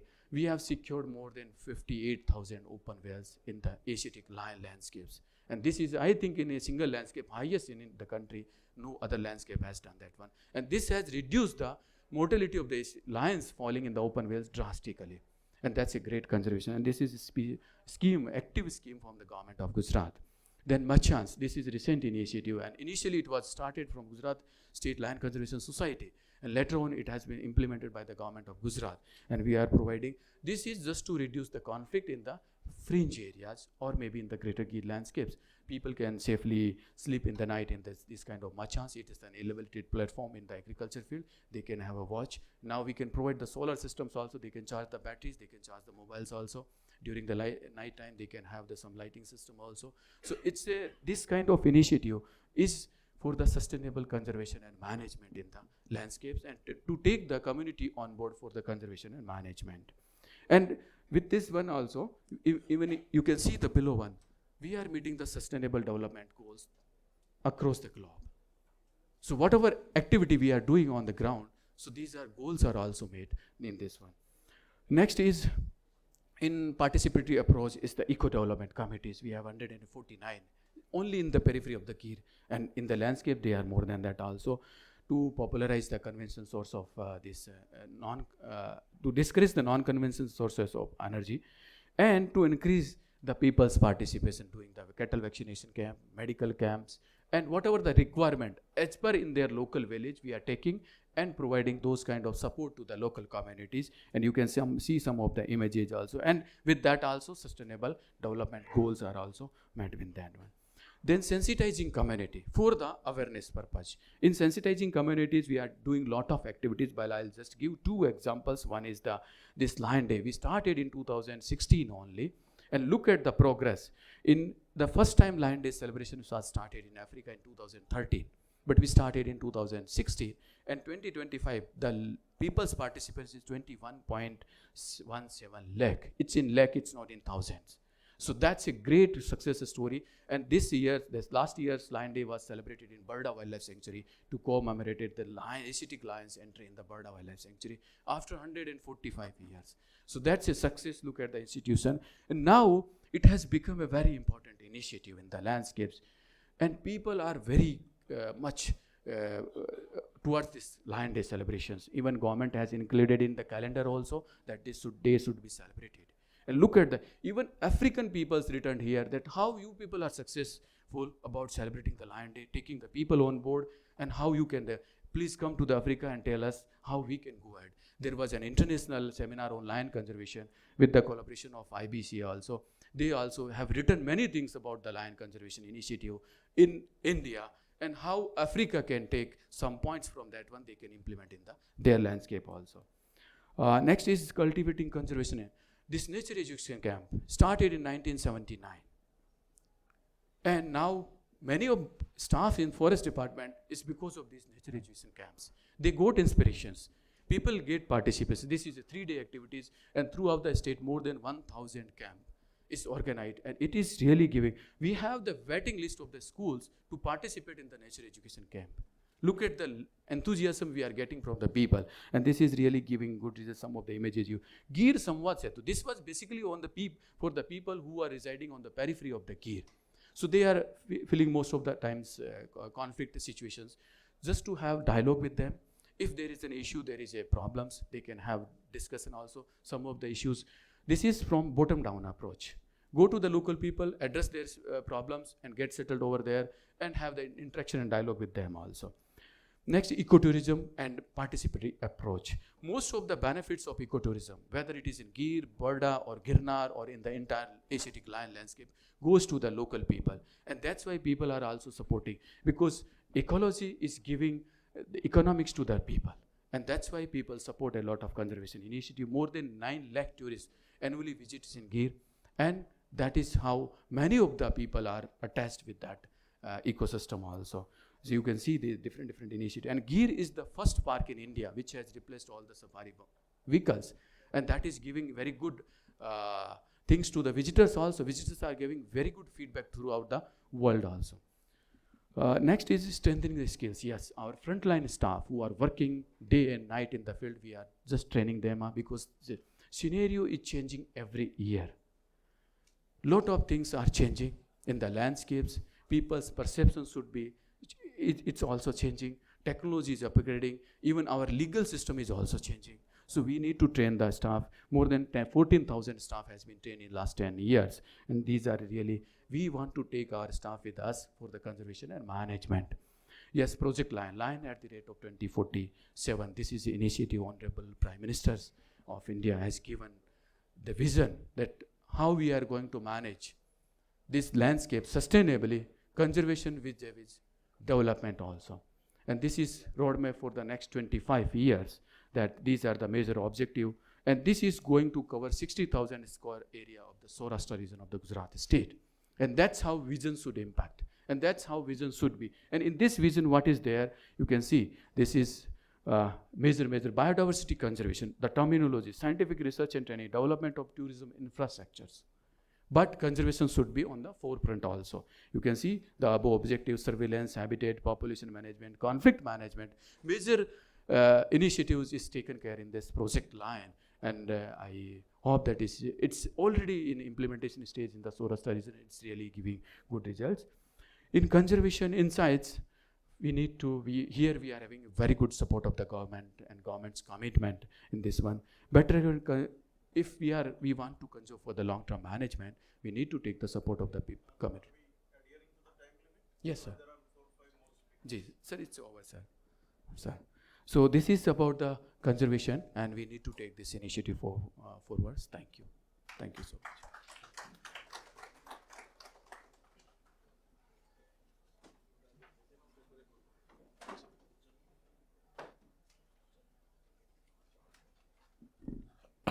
Thank you, Dr. Mohan Ram, for wonderful insight.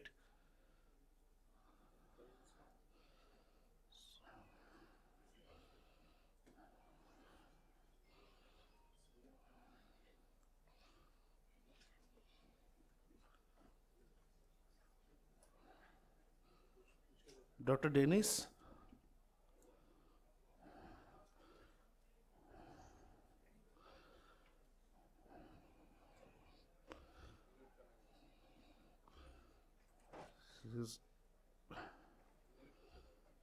Dr. Dennis, can you share your screen? Can you please turn on your video?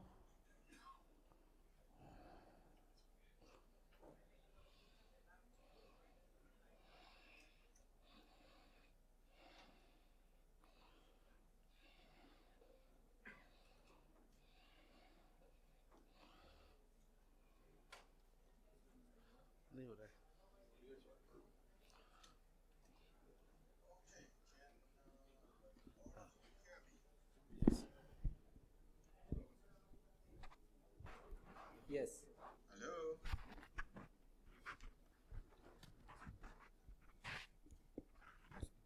Okay, good. Yes, hello again, and it's good to be back.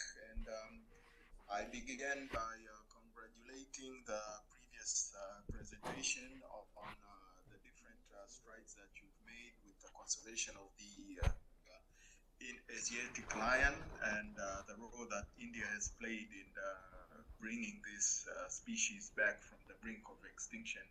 So my presentation is more or less similar, and I give a different perspective on the conservation of the African lion. And I am a Tanzanian researcher working for the Tanzania Wildlife Research Institute, which is based in Arusha, Tanzania, East Africa. And Tanzania Wildlife Research Institute is the scientific arm for wildlife conservation in Tanzania. So I'm very happy to be here this morning stroke afternoon where you are. So to begin with, the status of the African lion, the status is somehow different from the Asiatic lion, as you can see, from a recent assessment which was done last year, puts the African lion as vulnerable under the IUCN Red List assessment, status assessment. And there are still approximately 23 to 30,000 lions living in the wild all across Africa. And these are mainly found in Eastern and Southern Africa, with a small population still struggling, I would say, in Western Africa. And lions are pretty much, as you are aware now, social carnivores that live in groups, social units, or groups which are called prides. And prides in Africa still occur in a very significant number in size, especially Tanzania, but they range anywhere between 7 lions and up to the largest we currently have in Tanzania, I think has 30 plus individuals, which is comprised of resident males, 2 to 3, up to 5 for some places in Tanzania. And the pride comprises of a number of females that are related, and they give birth in synchrony, as the picture down here shows that at any given time you have a number of cubs that range anywhere between 7, 5, 10, and sometimes Dr. up to Dennis, 20. please change your slides. Please change your slides. Yes. Sorry? Oh, I'm still on the same slide Yeah, here. you are still on the same slide. Yeah. Yes, yes. Okay. All right. So that's a brief introduction on what the prides are and the structures here in Africa. So around between 23,000 lions and between 23,000 up to 30,000 lions found across Africa, and the majority of them, of course, are found in Tanzania. And pretty much like the ecological role in India, they play a very keystone function for the African savanna, in the sense that they regulate plant and herbivore interactions through maintaining the capability of large grazers and browsers ability to graze on the grassland and herb communities that are found across their range in Africa. If you look to your left on the infogram on the savanna biome, you will see at the highest trophic level, lions are apex predators. And look at all the arrows as an example that lead to the next level, which is primary consumers. You can see how much impact they exert on these African systems. So they are very, very key drivers of wildlife grazing pressure on the African savannas. And looking at the two pictures, the one on the left with the lion, you can see almost the entire radius of up to a kilometer or two. There's no wildlife herbivore around grazing as a result of the knowledge or the presence of lions. And it's not because there's not a significant number.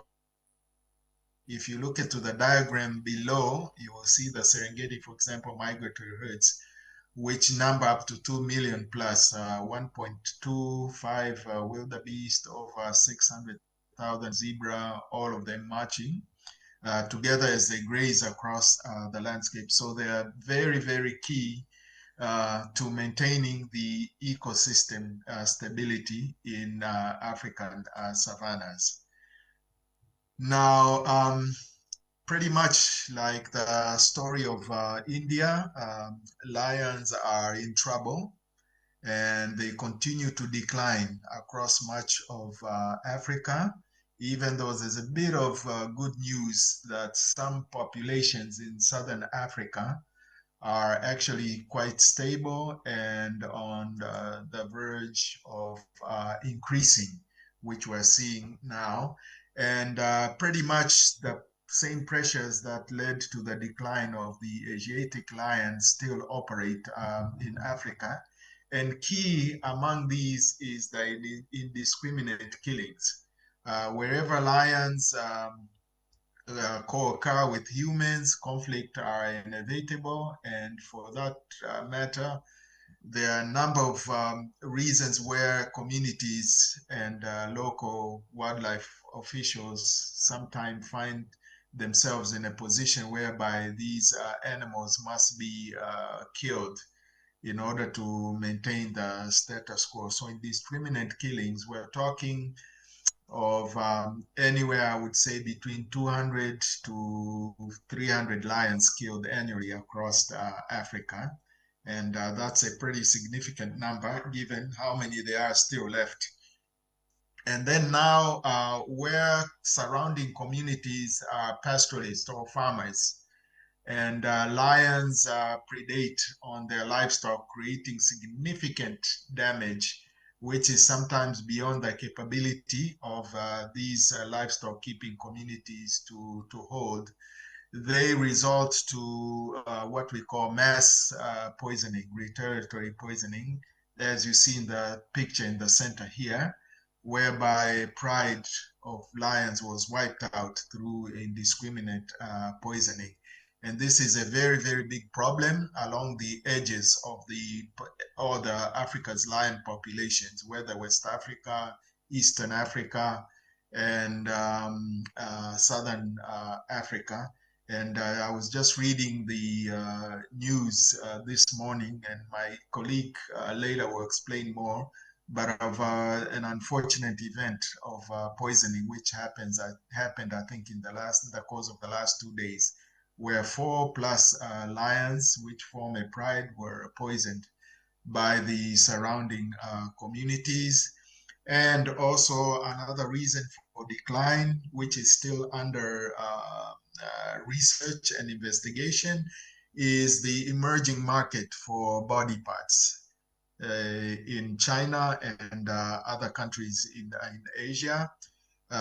You are probably aware, and perhaps the same pressure applies to the lions in India, of the growing market for lion bones within Asia, and as a replacement or substitute to the thorough control now of big cat poaching, especially tigers in Asia. So the pressure, unfortunately, has moved now to Africa, and lions are being affected, especially in Southern Africa, where there's been a legal market for so many years. And now with the movement towards closure, that pressure is moving into Eastern Africa, and there are cases also in Western Africa, as you all saw in the media a few months ago, whereby a significant number of lion bones were compounded, I think in Singapore or Thailand, one of those Asian countries. So the map that you see on your left demonstrates the fragility now of African lion population. And this comes from a study that myself and colleagues did a few years ago to try and highlight how fragile the lion Dr. population. Dennis, please move your slides. Please change your slides. Oh, I'm actually referring to this Yes. diagram here. And you have only 5 more minutes to finish. Okay. Yes. Yes, I tried to put everything together because of the time limitation. Yes. But this map here demonstrates the fragility of African lions due to ecological and social, political arenas in Africa. So the story is not as promising as the one we've just heard from India. And in closing up now, what are the conservation lessons that can be drawn from what is going on with conservation in Africa? Number one, governments and all other responsible landowners should ensure there's enough space for the lions to survive and thrive. And that's the secret for their conservation in Africa. And it doesn't only end with protected areas, but there needs to be very strong connectivity, as these species are also wide ranging. So for example, Tanzania has been able to sustain that many lions, about half of the global population, in one, because of the extensive network of protected areas, but at the same time maintaining connectivity and ensuring that all spatial planning around these protected areas takes into compass the conservation of endangered species such as the lion. Coexistence along the edge or the buffer zones, as most protected areas cannot be fenced, is also a very... And there are a number of innovative approaches that have been applied in Africa. The first one is inclusive conservation, where local communities are now at the center of lion conservation. And there are multiple initiatives that are being done which complement the conservation in core protected areas, which is done by government and other wildlife management authorities. And through this inclusive conservation and collaboration, the number one threat now for lions, which is human-wildlife conflict, can thoroughly be addressed. And a number of these key organizations that I've shown here, for example, Lion Landscapes is taking a lead in East Africa. Dr. Dennis, as 2 well more as minutes. Lion, Dr. Dennis, 2 more minutes. Okay, all right. Where they work closely with communities, spearing all sorts of innovations that help them to conserve lions. And then the third point that I want to share as a conservation lesson for Africa is lions have the capability to generate funding to support their conservation. And through that, there are also very strong initiatives. One of them, if I may mention, is the Lionscape Foundation in Africa, which works very closely with ecotourism investors in soliciting and raising funds, which help support research as well as create awareness among communities on the importance of lions. And where this is not also coming through, there are other initiatives such as the sustainable utilization, whereby countries like Tanzania and Southern African Development Coordination Dr. Dennis, please try to finish. sustainably Please try to finish. sustainably harvest lions in support of conservation. So due to the limited amount of space to share, these are the three key areas that we can share, and we draw, I see, parallel comparison with the conservation of the Asiatic lion in India. Thank you very much for listening and the opportunity to present. Thank you, Dr. Dennis, for wonderful insights from Africa. Please unshare your screen. Hello, Kosik, Yep. over to you. Yes, please unshare your screen. Please close your screen. Stop sharing.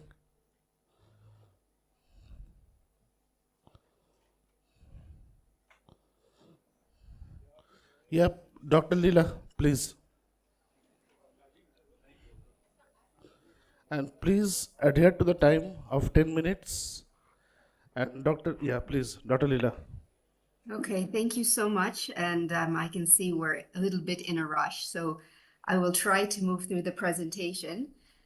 Today, I'm really going to focus on how communities don't just participate in conservation, but they actually create the conditions that make them last.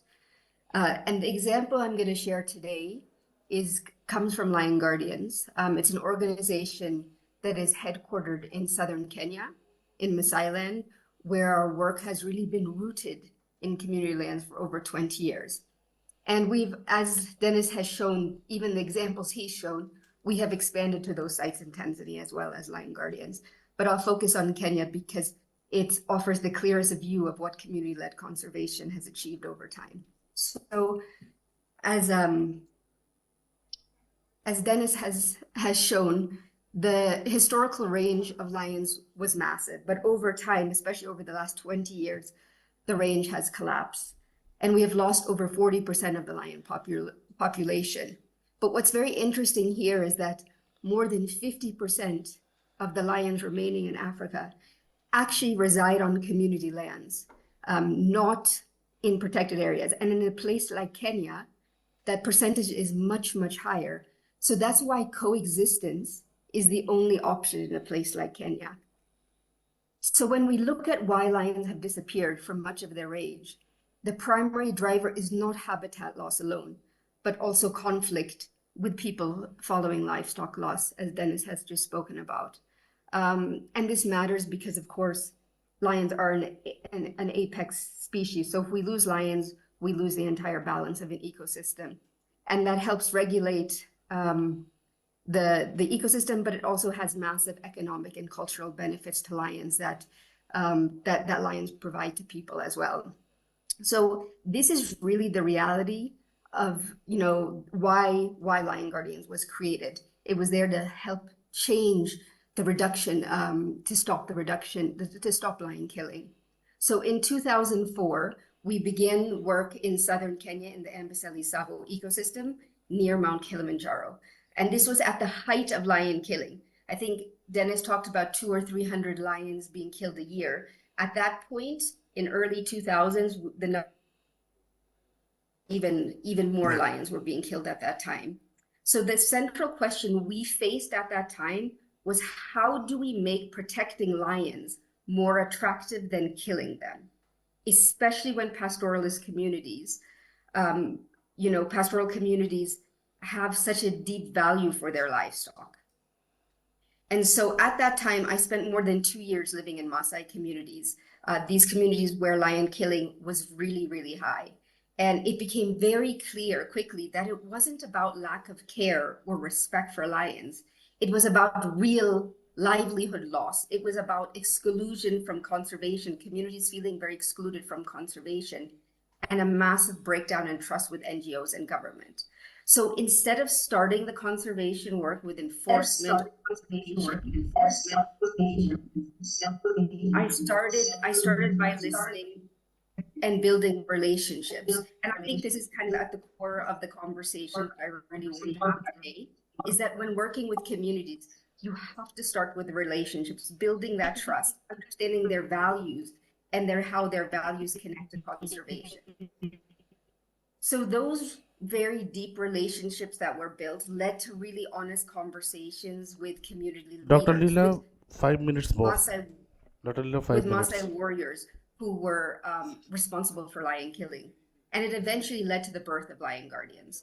So just quickly, I want to talk about this model because I think getting a bit granular around coexistence may be important for those that are listening as well. But we really focused on three main hypotheses. First, we hypothesized that if we could prevent lions from attacking livestock by using proactive, and the word proactive is very important here, proactive mitigation techniques, there would be less retaliatory killing.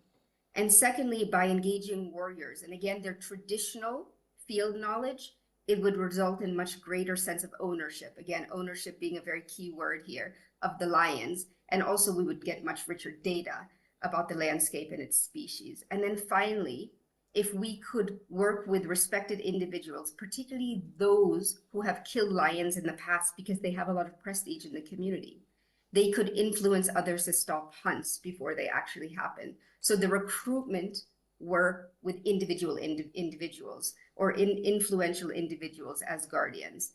And we hypothesized that these three pillars would lead to a reduction in lion killing, a stabilization of the lion population, and ultimately leading to coexistence and long-term coexistence, not just something that is short-lived, but something that could lead, stay into the future for a very, very long time.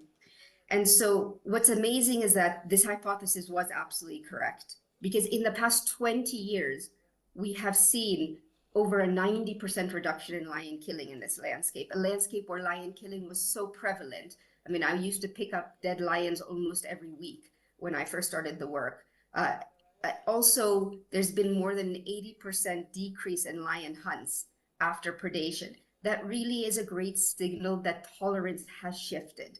And then, of course, more Maasai just want lions in the area, which is pretty amazing. So really, ultimately, when killing declines and tolerance can be held, lion populations have a chance to recover. And that is exactly what has happened in Amboseli. It's actually truly remarkable. We have 7 times the number of lions we had when we started. And the ecosystem now supports the fastest growing lion outside of a protected area anywhere in the world. And I think this is a huge, huge success here. And I think that's happened because Maasai communities chose to live with wildlife. Each and every day they get up, and even though they may still lose livestock to lions, they still choose to live with lions. And that has been the core reason for this massive increase in the lion population we have seen. And so I also want to say that this recovery just didn't happen by chance. It's not just a random thing that you slowly start to gather communities and get them to participate in conservation, and this starts to shift. I think it's also because we really, really focused on one thing, which was preventing conflict before it escalates. I think one of the biggest lessons I've learned doing this work for about 25 years is that when livelihoods are protected, coexistence becomes very possible. When people feel that their livelihoods are at risk, they cannot focus on anything else, right? So this has really been the bread and butter of Lion Guardians. And we've spent 20 years building and refining a practical toolkit to prevent conflict on the ground. And because we don't have time, I'm not going to get into this toolkit, but it's everything from partnering with Microsoft to develop AI technologies to mitigate conflict, to also using century-old traditional mitigation techniques, blended with modern innovation to protect livestock. So I would really love to be able to spend days talking about this toolkit, but for anyone who's interested, you can reach out to me. But I think what is the most important message here is that addressing conflict early is so important, as it protects livelihoods and it prevents far more costly interventions later. And then these are just kind of some high level results from the work we've done over the last 20 years and how it helps communities. Over $15 million in prevented livestock from being lost. A lot of livestock gets lost because of eroding husbandry patterns that have happened. These are just some data to show you. But actually, what I want to do is show you a short video, and hopefully you can hear the video. But I want to bring us back to the ground and actually show you some practical examples of how we use proactive conflict mitigation. This is about a lion named Nempasol. All of the lions are named Maasai names, and I think this is actually an important point, just quickly to mention that Maasai name the lions after influential elders or somebody that they care about, and that becomes more challenging to kill a lion that has a name as well. But this lion had been causing repeated problems in the community, and it also shows how early and proactive intervention helps change outcomes. I hope you can hear that. Nampusal's story shows how human-wildlife conflict, when handled well, can lead to positive outcomes. In 2021, Nampusal, driven by her pregnancy, hunted livestock to sustain herself. Soon, she became a mother for the first two. But she chose a risky den site, right by human settlements and a livestock path. Chaos erupted when a young herder accidentally got too close to her cubs. Nampusal, defending them, attacked, sending the boy to hospital. The Maasai community was understandably furious. Traditionally, when a lion attacks a human, this is considered very serious and typically ends in the lion being punished. Yet, in a surprising show of tolerance, the community agreed to spare Nampusal on one condition. She and her cubs must be relocated far away. But within 24 hours, Nampusal staged a remarkable comeback. Determined, she carried each cub over 20 kilometers back to her original den. Outraged, the community had had enough. With few options left, our team offered a compromise. Full-time, 24-hour monitoring to keep Nampusal from causing further trouble. The community agreed. Day and night, our team watched over her and steered people and livestock clear. At one point, Nampusal moved even closer to the village. So we set up camp beside her and intensified our preventative measures. The community grew fond of her. One member even said, Nampusal is actually well behaved.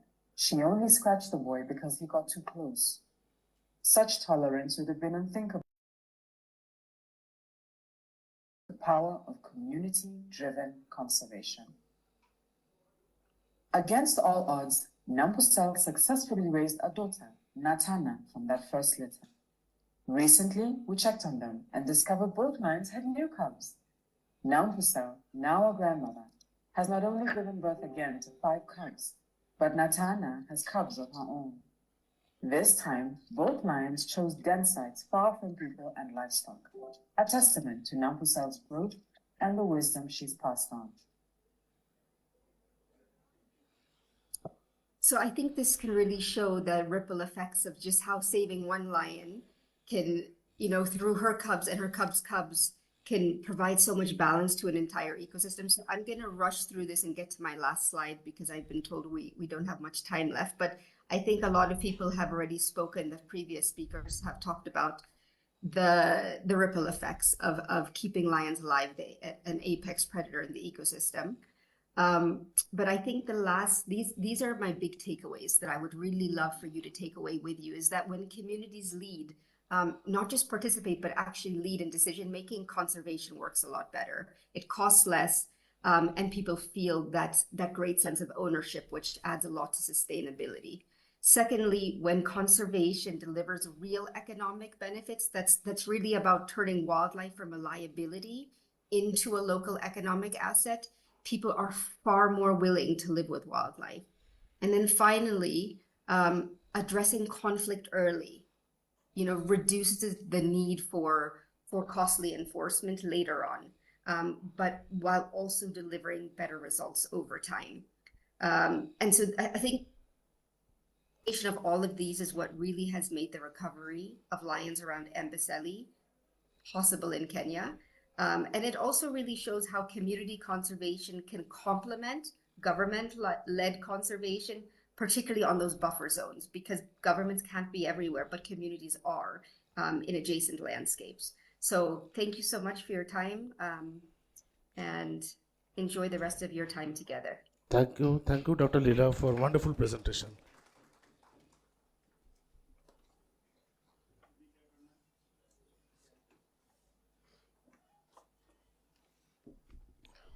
Very good afternoon. I know we're shooting out on the time, but I think we have a very, very interesting panel discussion here. So I would, it's a privilege to invite first and foremost Keshav Verma sir. He needs no introduction. Has been associated with tiger conservation and also with Global Tiger Initiative, and has been a guiding force. In the panel, we also have Dr. S.P. Yadav. I think he's very well connected with Gujarat, and I think participants know him very well. He is presently the DG of International Big Cat Alliance, has been with tiger conservation for decades, and is also the man behind bringing in the cheetah to India. We also have with us Mr. Advocate Devan Parekh, who is also a discussing with him, a green lawyer, and has been taking a lot of initiative in bringing litigations in favor of department. He's also an avid photographer. We would listen to him a little later. I would also welcome online. We have Mr. Sandeep Engineer, who is from the Astral Pipes. He's been into conservation, and we know a lot of programs where Astral supports in conservation initiatives. We also have Mr. Vimal Ambani with us, who is also he's a big business house connected with, he was also the chairman of CII Gujarat. I welcome you all on Chief Wildlife Warden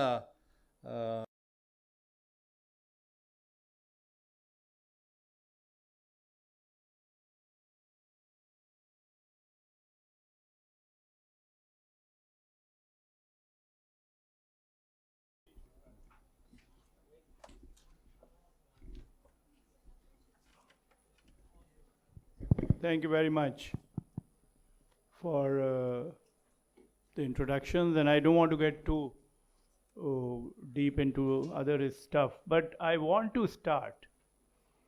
As an IAS officer in conservation, I have interacted with you since 1987, when I was the collector of Junagadh, and have always respected and admired and valued the role of the Indian Forest Service. You guys, Mr. Patti said about villain or somebody, you might be seen as villains maybe 20 years ago, but you are the leaders of the future.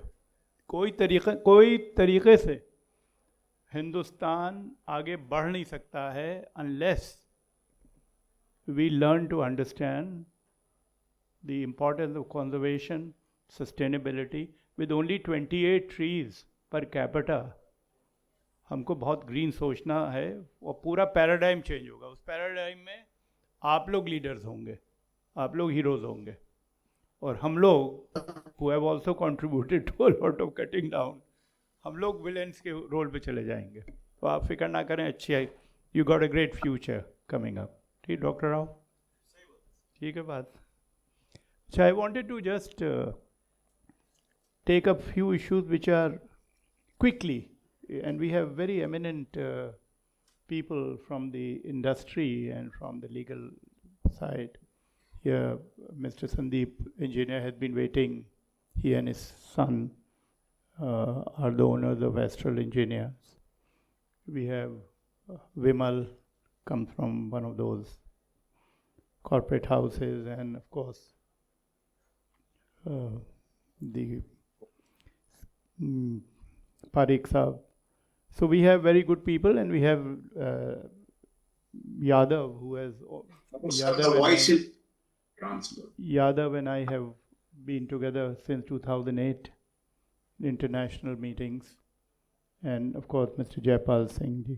So thank you very much. कुछ चीज़ें I wanted to convey. एक चीज़, the protected areas की जो अभी बात होती थी 2.5% है, 5% हो गया है, बट अभी ज़रूरी है कि ये 95% के बारे में बात करना शुरू करें हिंदुस्तान में. We cannot continue to focus attention only to that 5%. We got to think a little wider because of non-sustainable urbanization and development and infrastructure. There is a need to think differently. Northeast, 98% Northeast owned by communities. So आप लोगों को ज़रा जो आज हमारे panelist हैं इस बारे में ज़रूर बात करें कि केवल प्रोटेक्टेड एरियाज़ की बात नहीं हो रही है, तो उसके बाहर हम लोग क्या कर सकते हैं. डिग्रेडेड लैंड्स हैं, बहुत सारी चीज़ें हैं उसके बारे. दूसरा ये कॉरिडोर्स में बातें मैं सुनता जा रहा हूँ, अभी कॉरिडोर कोई ठीक उभर के आया नहीं है. What is the role private sector can play in really enriching a corridor, really doing something significant in collaboration with the government, कि कॉरिडोर ठीक से उभर के आए. अदरवाइज ऐसे ही बातें करते रहेंगे, वही मेटा पॉपुलेशंस हो नहीं पाएंगी, वही आइलैंड्स ऑफ कॉम्पिटेंस रहेंगी. इसके बारे में सोचने की ज़रूरत है. I specially ask mister engineer to think about this. Prey based restoration की बात मैंने सुनी बहुत आज, और बहुत अच्छा काम गुजरात में हो रहा है. गुजरात में लाजमी है काम अच्छा होगा. It's all inspired by the lions of course and the lion of Gujarat. So वो तो चल ही रहा है, बहुत अच्छा काम होना लाजमी है. मगर all over the country there is a deficiency in prey base. Leopards are suffering from prey base. Himalaya में प्रे बेस की बात है, केवल ये गुजरात की बात नहीं हो रही है. ये प्रे बेस के बारे में बहुत private sector can play a role in coming forward in this. So एक इस चीज़ के बारे में ज़रूर बात कीजिएगा. रिवर और फ्रेश वाटर इकोसिस्टम्स, हम लोग नॉन सस्टेनेबल अर्बनाइजेशन से सारी रिवर्स को ख़त्म किए दे रहे हैं. The concretization of India is a fact of life, मजाक नहीं है ये. हर चीज़ development is seen as concrete and cement. तो ये जो कॉन्क्रीटाइजेशन है, मैं हिमालय में, मैं grew up in Kumaon in Lucknow, देखता हूँ कि सारी नदियाँ, उसकी टॉप सॉइल, सारी चीज़ें साफ़ हुई जा रही हैं, सारा सैंड निकाल के फेंके दे रहे हैं. क्या हो रहा है? अनसस्टेनेबल बड़े बड़े कंक्रीट और सीमेंट के घर बन रहे हैं.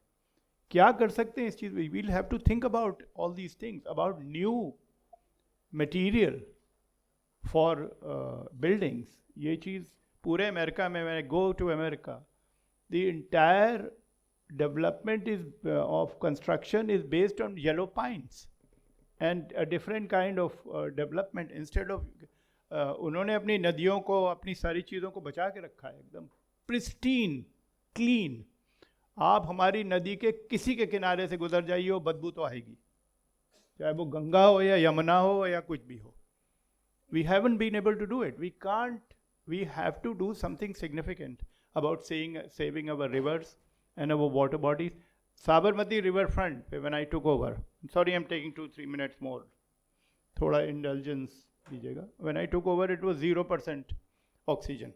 एक भी चिड़िया नहीं थी, वो मछलियाँ तैर रही थी उसके ऊपर. This was Prime Minister had asked कि आपने शुरू किया था तो इसको ख़त्म कीजिए. अब we have achieved 8% oxygen level. 120 varieties of birds have come back, and I have often sat in my room having meetings, जबकि कॉर्मोरेंट्स की पूरी वी बनाए हुए निकलते हैं, hundreds of cormorants go by, and then you have this murmuration of these birds you see all these things. Is fascinating to see how water can bring back this thing. हम लोगों को सोचना पड़ेगा. Water is a natural asset, economic asset. इसके बारे में सोचने की ज़रूरत है. Here, I'm sure our marine and coastal की आप लोगों ने बात की है. I don't want to get too deep into it, but I do think that India में एक natural wildlife and natural capital investment summit होना चाहिए. हम और Yadav, we were part of the Tiger Summit at St. Petersburg in 2010. It completely, with Mr. Putin and the president of the World Bank and everybody, 5 prime ministers, it changed the profile of tiger conservation. हमको इस summit को लाना पड़ेगा. Davos की बात होती रहती all the time, economic development ठीक है, but we need to create a Davos of natural assets, and this is an important issue which I would really want the private sector to push it forward. ये आज बात हो रही है, इसकी ख़त्म नहीं हो रही, शुरू हो रही है. हमने in global tiger initiative we have created the India wildlife business council. That India wildlife business council can be revived. I am doing too many jobs, इधर उधर मैं घूमता रहता हूँ, तो मेरी भी अटेंशन डाइवर्ट हो जाती है. यादव साहब पकड़ के लाते हैं फिर मुझे, यादव और अमित. सो आई वुड रियली वांट कि एक समिट किया जाए बड़ा, और इसको ठीक से नेशनल इंटरनेशनल अटेंशन दी जाए, because environment can't be the last priority in the budgeting of our country. My dear chaps, मजाक बना हुआ है ये. We are not Trump, who's killing whatever is happening out there. But we need to bring environment right up in terms of budgeting, in terms of resourcing. It can't be, मैं budgets देखता हूँ, last में आता है environment का number, 0.06% of the budget. That is the budget which is available. We got to do something seriously. I was chairman of the committee on conservation, Yadav ने उस चीज़ों में, उसमें हम लोगों ने इतनी डेफिशिएंसी है बजटिंग की. Just on global tiger initiative, global tiger recovery programme, there is a deficiency of $200 million per year. जो his majesty the king in Bhutan is trying to bring that back. So we need this partnership with the industry. इसको अलग तरीके से सोचने की ज़रूरत है. और आज I hope we will be able to start a conversation to change the conversation about conservation. We need to do that. इसको अलग तरीके से सोचने की ज़रूरत है. Paradigms have to change. We have to think differently. We have to push this carefully. So thank you very much. Let me first invite Mr. Sandeep Engineer, who has been patiently waiting to speak. I hope you can be clearly audible. I don't know who the... Sir, thank you. And for me here, sorry I could not remain present. Hello. Sir, am I audible?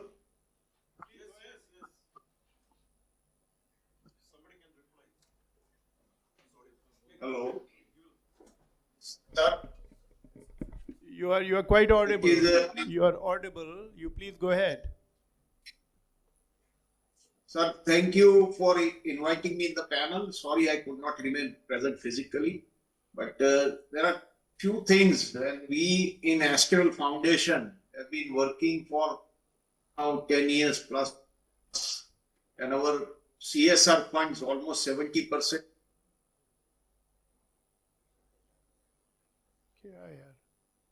In the wildlife preservation, jungles, especially the man-animal conflict.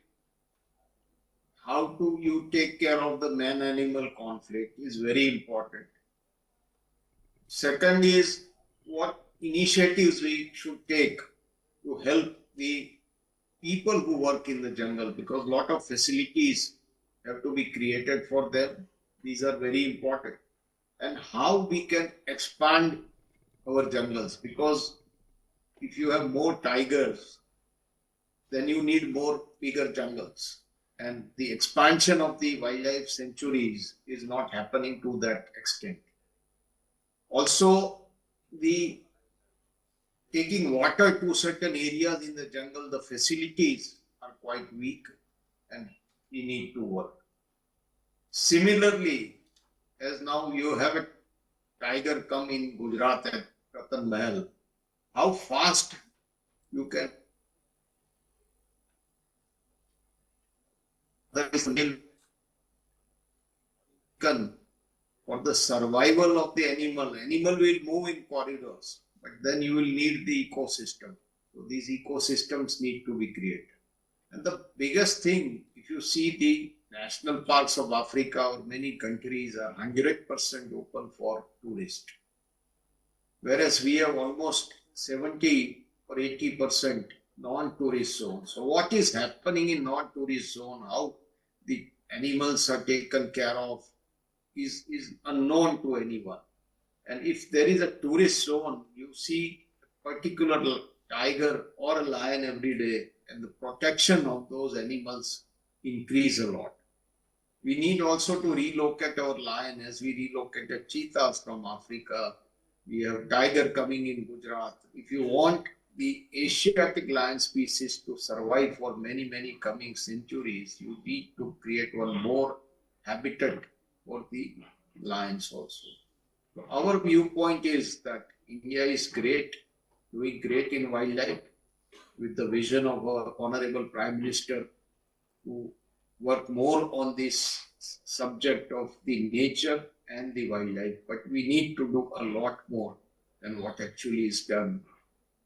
And the companies, the corporates have to come forth and commit their CSR amounts or their own funds to help to grow these sanctuaries, to help these wildlife to nurture and keep growing in numbers as well as their areas. So a lot of these things are there. We are great. Our initiatives are great, and we can share more and more ideas on what we have been doing as our foundation. So thank you, sir. Hello. Hello. Sandeep, hello. Can you hear me? Yeah. Well, thank you very much. And I think the areas of challenges of conflict, expansion of forest and Ratan Mahal and ecosystems are all very important. This is the first conversation we are having. And this conversation, with the support of the Forest Department of Gujarat, we would like to roll it forward and to scale it up and make it very meaningful with the private sector. So let Gujarat spearhead this. The composite spearhead team, which is this government of Gujarat and the corporates of Gujarat, and we move it forward, create some models or pilots which can be useful, and also support the universities and these science and technology institutions in this regard. So thank you very much. Let me now request Vimal. Would you like to say a few words, Vimal? Just commit about $200 million. ज़्यादा की ज़रूरत नहीं है. शुरुआत उससे करो, उसके बाद आगे बढ़ते हैं.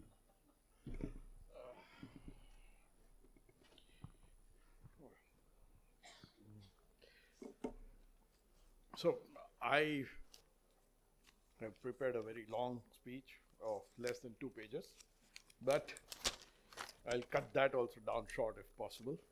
First of all,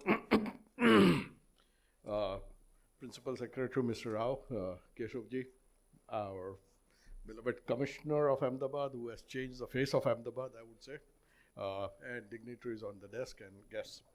First of all, a big congratulations to our villains and our heroes and heroines of the state of Gujarat and India for actually doing a spectacular job of conservation. You know, we can definitely pat ourselves on the back for the conservation we have done for the big cats, not only in Gujarat but across India.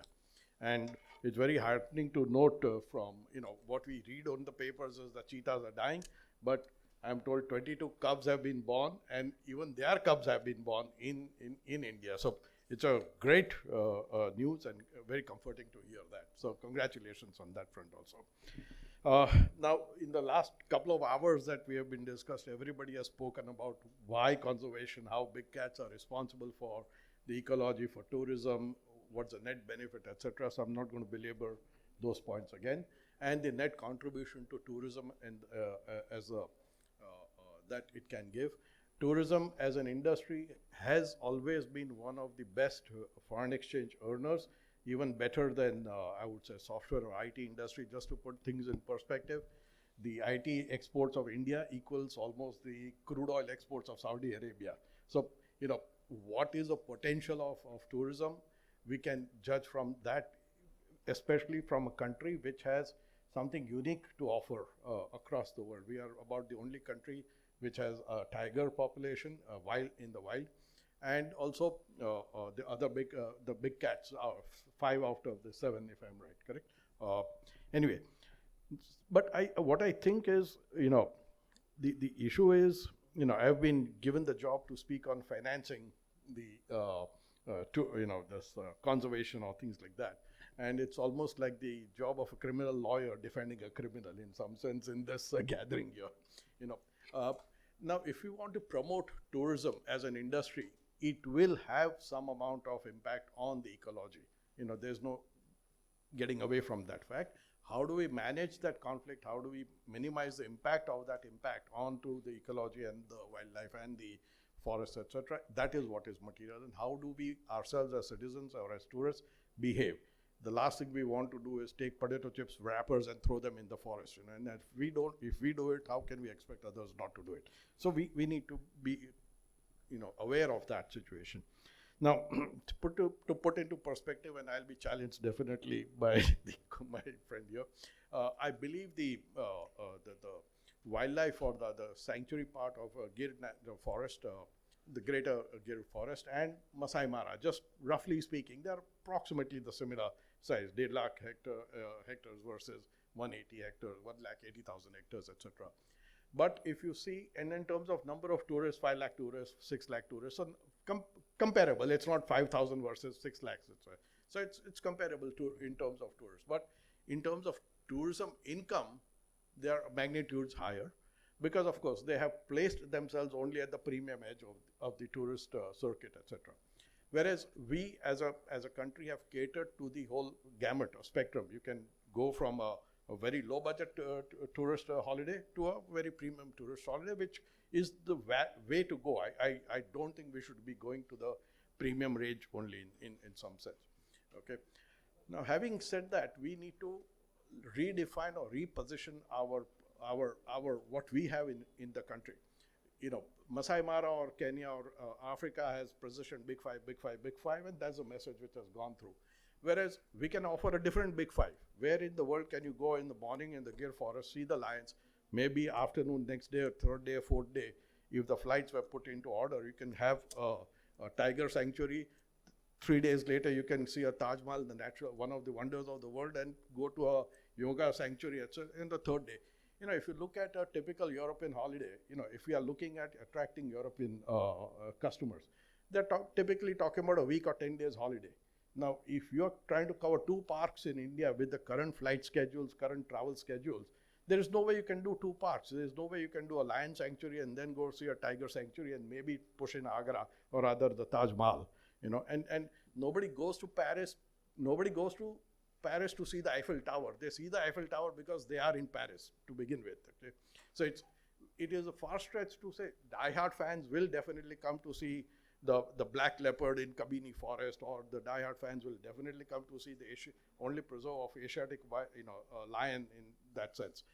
But if you are looking at the mass tourism market, we need to offer them some convenience, maybe introduce short takeoff and landing aircraft, landing strips, only daytime, only for the under the forest control of the forest, landing, etc., takeoff, etc., so that you can finish a 2-night game drive or 2-night game safari in Gir forest, finish your breakfast on the third day, and by afternoon you can be in one of the tiger sanctuaries. You know, direct flight from forest to forest, which is happening in Africa today. Okay, and third day you can be in Taj Mahal or Agra or somewhere or the other. The idea is to maximize the dollar share of the tourist spend towards the forest side, rather than today large part of it going towards hotels in metro cities, because that's where they land, taxis and flights towards another metro city like Ahmedabad, and then driving up to a point before they get up to the Gir forest. So a large part of time and money is just spent in getting to the point rather than in the forest itself. So we need to change the paradigm and change the whole marketing thing and look at India as a whole, position India as a tourist destination rather than just a tiger reserve or just a Gir forest reserve. So that's my submission here. And at the end of the day, in a very Kathiawadi way, I would say, my dad would, this was my favorite, my dad's words, in a very Kathiawadi way, "Kuwama hoy to hawada ma avse." Let the tourism industry thrive and prosper.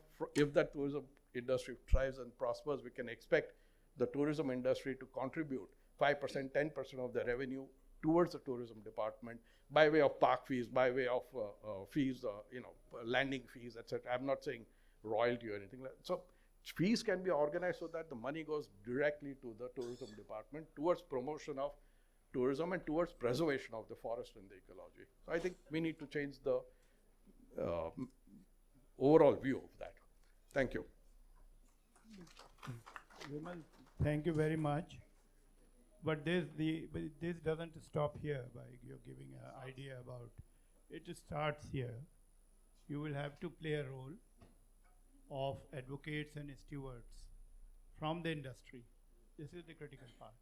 Sir, can I make one just point? Make a commitment, huh? उतना जो मैंने पहले कहा था. Just to give you an idea, my wife is an artist. She's a sculptor.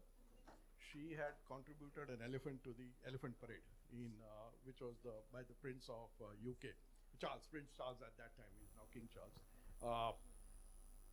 Her elephant, so she gave her elephant as charity to the elephant parade, and then the whole went into auction and all that. Her elephant got the highest number of bids and the highest bid, and all that money, almost, I don't know how many, $6,000, $7,000 for one elephant, a sculpture, went all to conservation of elephants.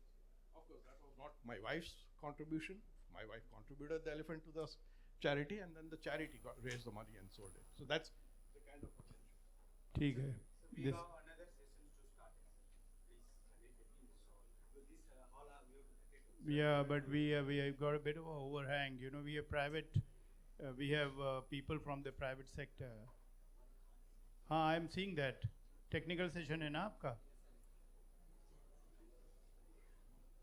No, we are trying to complete.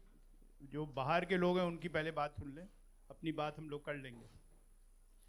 Okay, Mr. Devan Parikh, your Supreme Court has been a great steward and a protector and a supporter often. So let's see how, from your angle, yes, private sector and people outside the conservation community can be of support. I'm not going to say much for 3 reasons. One, you don't have time. Number two, the substance of what you speak does not have to be connected with how long you can speak. And number three, I'm a lawyer. If I have to speak more, I've got to be paid. Anyway, so let me come to the point. I'm going to make suggestions, pinpointed suggestions, and see how it goes. You need corporate help. Deal with how corporate help is to be taken. Corporate help should be divided in 2 parts. One is active and one is passive. I'll explain what I mean. I don't have time to go into detail, but just get the point, get the drift of what I'm trying to say. Passive corporation help is what they ought not to do. In the sense, a corporation which is there earning money does not need to pollute. It does not need to use land in a particular way.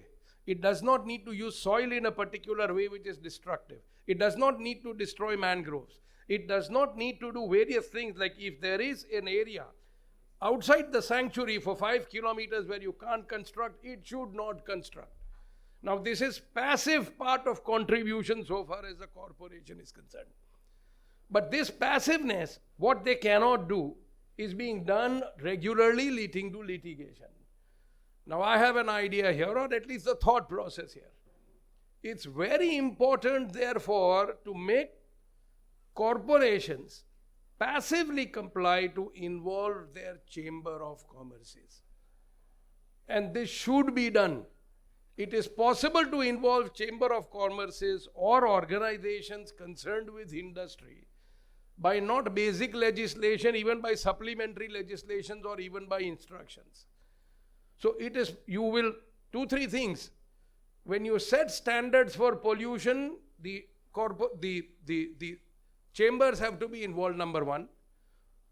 Making sure that those standards are met with, again, the chambers will have to be involved. They have to take up responsibility, which should be done as per SEBI laws. This is the first point I'm trying to make. It's easy to work out the details. I don't have the time to explain here. This will make sure that the corporation does not work. Corporates don't work in a way which is destructive of the environment, and it is their responsibility to make sure that it doesn't happen. This is number one. Now we come to the active part of it. Corporations are there to make money. Let's accept that.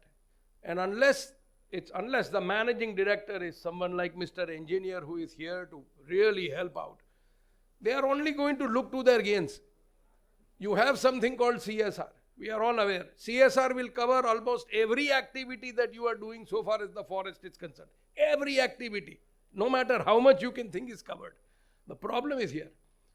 If you are doing CSR and if money is given for CSR, there is a restriction on the extent to which a corporation can say that I am doing CSR. The minute it looks like that the corporation is advertising, they will lose their CSR benefit. So long as they are able to show that I am advertising in a manner to only show that I am socially responsible, their CSR benefit stays. Now this is where a constructive approach can step in. And the constructive approach is this.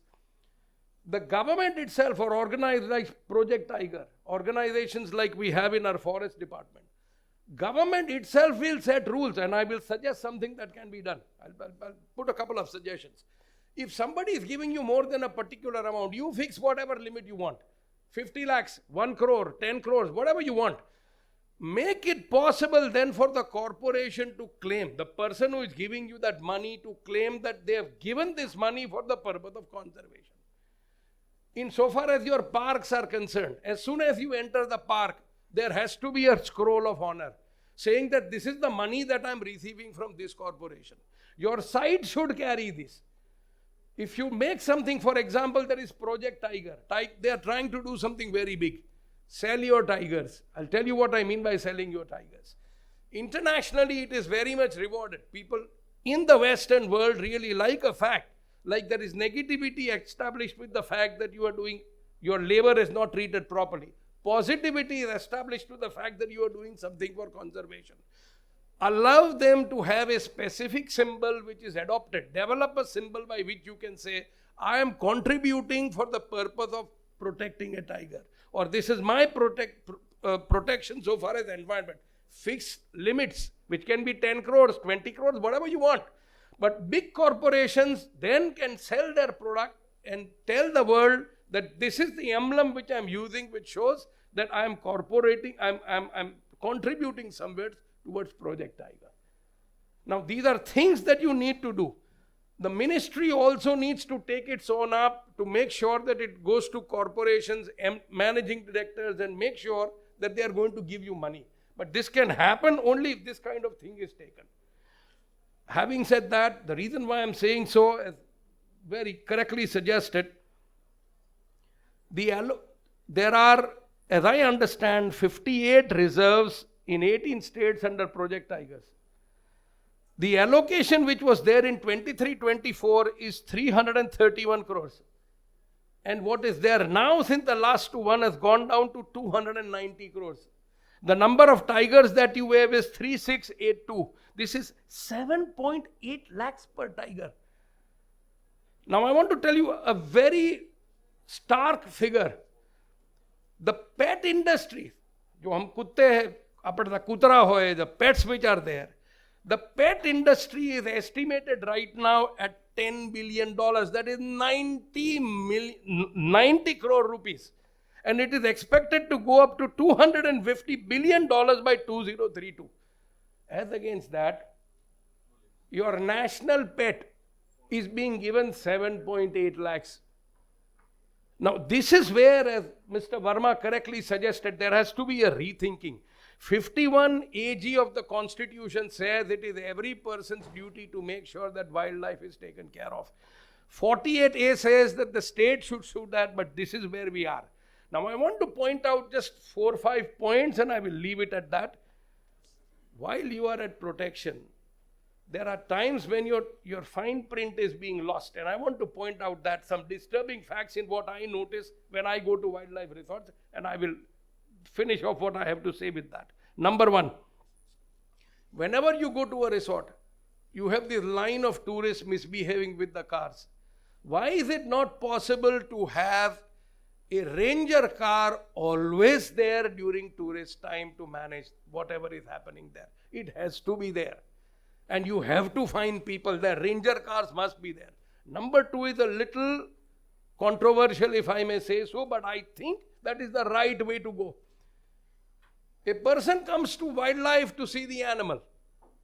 And the easier you protect, easier you allow a person to see a wildlife, the lesser problem you have with traffic there. Don't hold back the sighting of the wildlife. I am therefore, this is my personal view, rightly or wrongly, this is my personal view. One will have to open more routes whenever we find that wildlife is visible. So you have that 125 cars, not in one or two zones, but you have those 125 cars which are split up in a rather large circle. And everybody goes home satisfied. So you don't have people fighting over it.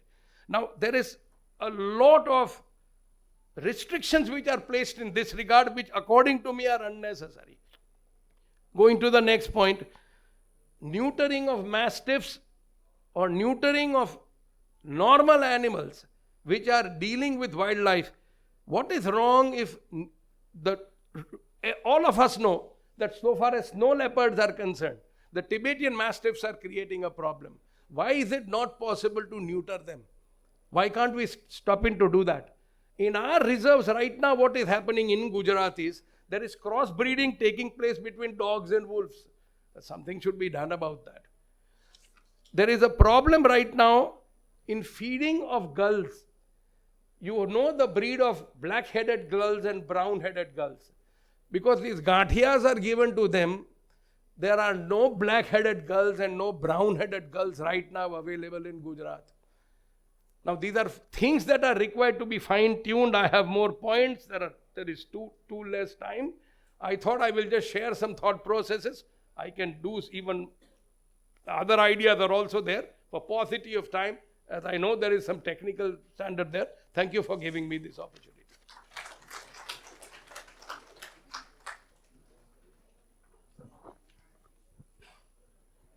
I think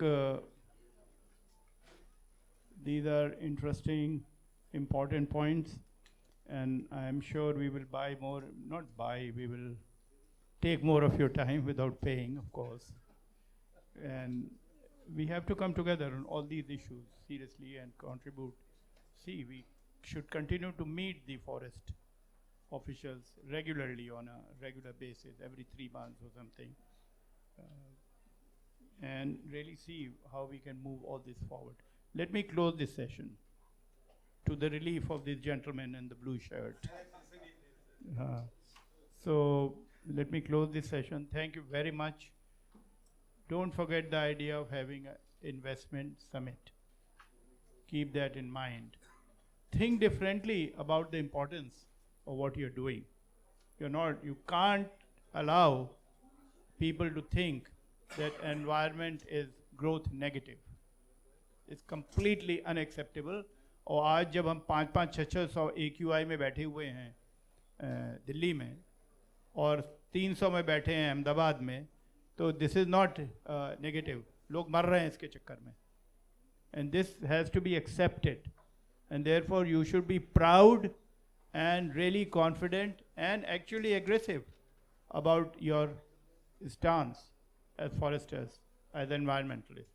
And you, last thing, you try and educate officers from the IAS and IPS also. इन लोगों को भी दिमाग में आना है, हम political ज़्यादा होते जा रहे हैं. आप लोग ये देखिए कि IAS अफसरान इन लोगों को भी ठीक से कॉन्फिडेंस में लीजिए, इनको भी एजुकेट कीजिए. I am the only one, what the hell यार, इतने सारे हैं, 4000 हैं, में एक IAS ऑफिसर आप पकड़ पाए? I mean come on. Rao साहब, हम तो, मेरा मतलब दूसरा है, आपको बाई डिफॉल्ट पे बैठा है.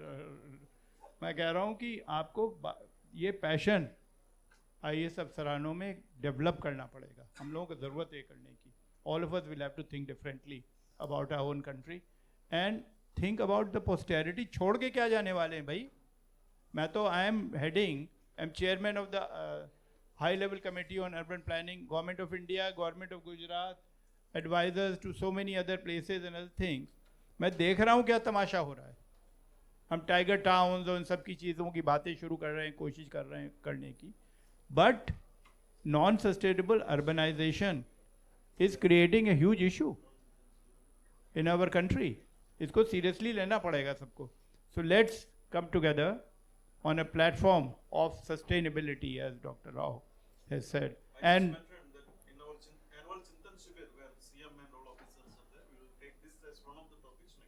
must please do that. Yeah. Thank you very much, guys. तो राव साहब को तो कन्विंस कर दिया. एक one more has come, so we are 2 now. Thank you to all the panelists. I wish we could have had more time to discuss with you all. Due to paucity of time, we will move to our next technical session. Here's an announcement. Please be seated. Please be seated. We have the next technical session, Banni Grassland Restoration and Sustainability.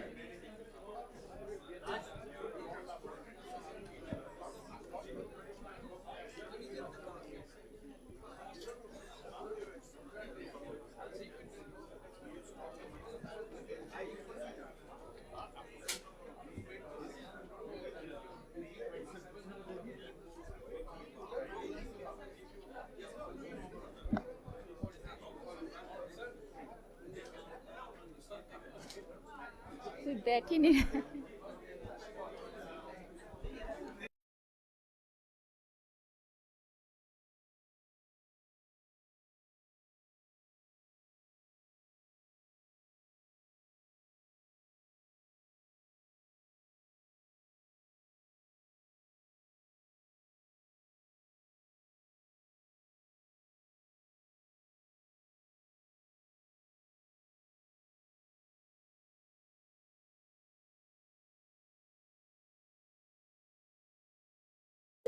Pastoral community and ecological importance.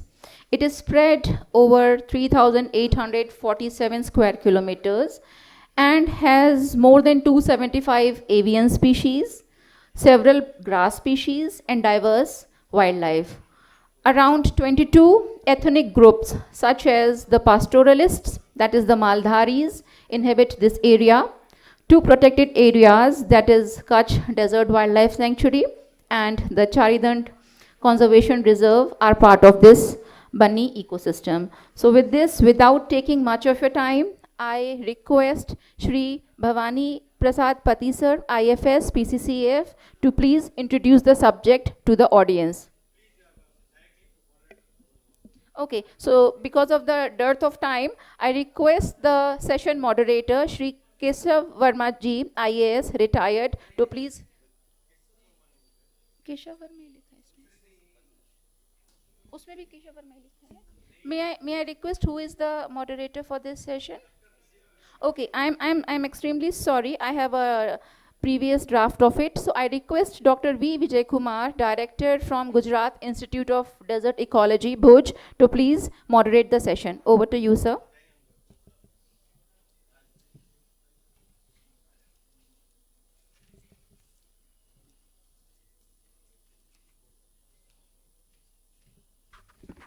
Very good afternoon to all of you.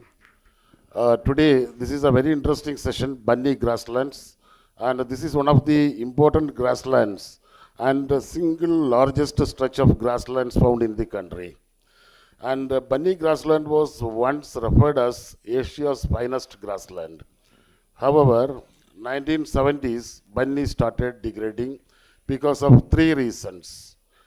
First reason is the salinity, and second, the salinity supports the invasion of prosopis, and the third is the salinity and invasion of prosopis is encouraged by the climate change. So these three important aspects we are looking at. I have experts with me, Dr. Pankaj Kaushal. He is the director of Indian Grassland and Fodder Research Institute, and Dr. Sandeep Kumar, the chief conservator of forest, and Dr. Seema Sharma, associate professor from Kutch University, and Dr. Subradov Paul, he is from UNDP, Climate Change and Natural Resource Management. So I will put one point to each of the experts. So I will put first a point to Dr. Pankaj Kaushal. Actually, the bunny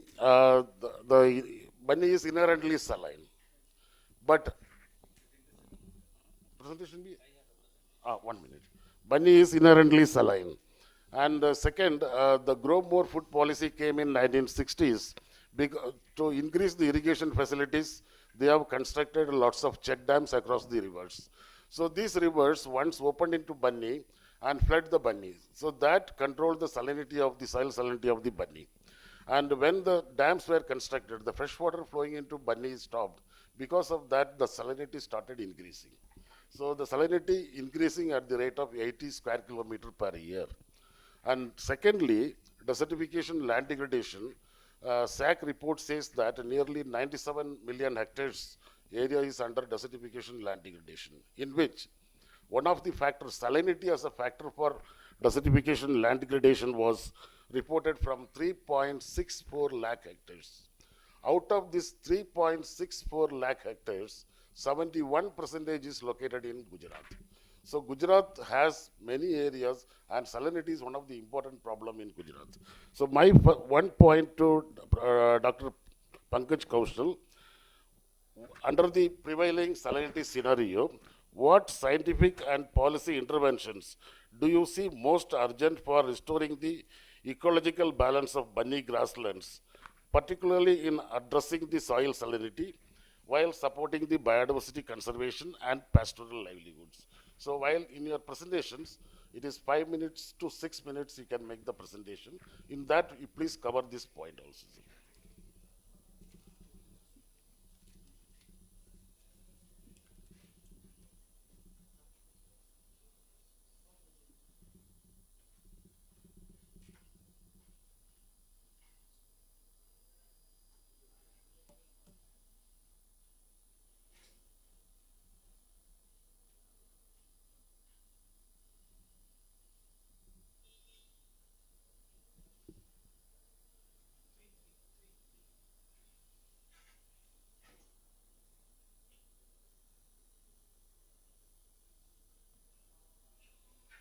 no ये नहीं है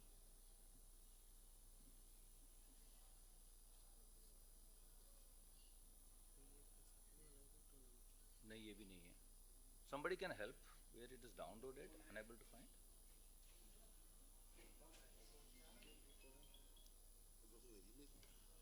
ये नहीं है भाई मेरे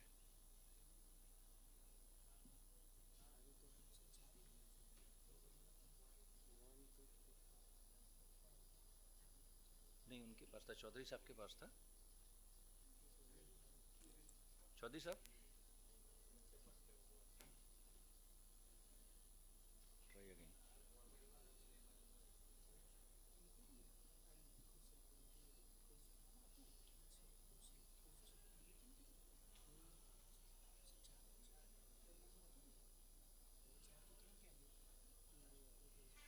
नहीं ये नहीं है इसमें नहीं है खत्म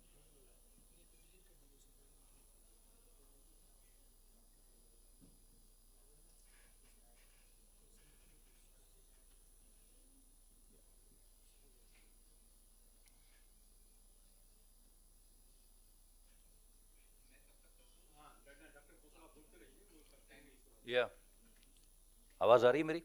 हाँ, आप सबको मेरा नमस्कार. Greeting from ICR Institute. We belong to Indian Grassland and Fodder Research Institute, the only research institute in India who has this mandate of a research component on grasslands and fodders. We were established in 1962, and during this journey, we have developed a lot of technologies both for fodder production and also for grassland development. Initially, the deficit for fodder was of the measure of about 60% about 25 years back, but that deficit has now reached to 11% in green matter and about 23% in dry matter. And when we ask about the contribution that grasslands could make to this overall availability of grazing resources, right now it is less than 10%. But it has the potential to go up to 3 times if our resources are used properly. Out of this, the main important point is how scientifically we can handle the grasslands, and for which we have some scientific approaches that we would like to present before you. So I would try to do justice with the 6 minutes that I have been allotted. So we shall speak on GrassTech, next generation solution to sustain natural grassland capital. So how and what we can do for this, how beautifully we can get into the conventional system amalgamated with the AI, remote sensing and machine learning systems. Sir, immediately first the question asked by Director Saab was how can we tackle the salinity in these grasslands? So just to make you an information, most of our grassland species, grasses are polyploids and apomicts. They have a very stringent, unique biological phenomena that we cannot breed them. Though they are reservoir of desirable genes, but we cannot breed them because there is no contribution of male parent. And the seed developed on a grass is exactly like the female genotype. We call it apomixis. We have identified the process for breaking this apomixis sequence by conventional and molecular biology, and now we can breed grasses. We can insert the desirable category of traits into in these grasses, and we are the only one in India who can breed grasses. So this is outcome of about 25 years of research. So a couple of slides on that. Then how we need to quantify the ecosystem services. We need to go for pasture land restoration and carbon credit. Due credit for silvipasture system, hortipasture systems and ecosystem health. The drones to be utilized in grassland rejuvenation. Remote sensing, machine learning and AI for pastures of future. Range grasses silage solutions. Farmers collect, industry institution partnership, and then climate change is real mitigation. So how do we do that? If you look into that, the grasslands are the biggest natural capitals having contributions from soil, forage, and microbiome. The fusion of remote sensing and AI and machine learning can monitor and quantify, and then the degradation hotspots can be identified. By using surrogate modeling, the management strategies can well be defined, which may lead to either breeding the grasses, the drone seeding, nutrient management and moisture conservation, and after actions of restoration, the in situ quantification can lead to impact assessment and then ultimately quantification of the ecosystem services. So what we need to do is to do some scientific restoration methods for our grasslands that could ultimately be lead to sustainability and also for the carbon credit and ecological sustainability. Like breeding perennial grasses, the conservation of forage genetic resources, we have about 13,000 accession of fodder crops and grasses. By 2 methods, what we call HAPA and AMGA, we can breed apomictic and perennial grasses. We can introduce the traits for these abiotic stress tolerance into the grasses which are adapted to your conditions. This is one thing. Number two, we always say grasses are the biggest reservoir of desirable genes because they grow at the places where other crops refuse to grow. And definitely, these grasses, adaptive grasses, can well be improved for their salinity tolerance. There are a lot of mechanisms now available and which can be utilized in these areas for their state-specific or niche-specific breeding and establishment. And then we have some experience on de novo domestication. So this is one of the grasses that we breed. This is a bajra into one wild species cross, which has beautifully come as a range grass with very high tolerance to drought conditions and which can very easily sustain to the rangeland condition. We call it Bundel Bajra Squamulatum Hybrid 1. Similarly, these are a couple of species we have developed which have very high tolerance to stress conditions including drought and salinity. Similarly, when we want to quantify the ecosystem services, we can have various means by doing that, and there are now models available which can quantify your ecosystem services. We all know about the importance of grasslands, but definitely the importance, it's not above ground, but it's also underground.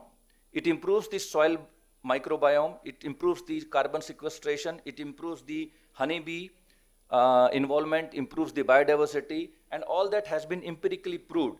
And hence, we have a couple of publications that show that how by scientific intervention, the importance of grassland could be shown to the people and it can be converted into ecosystem services.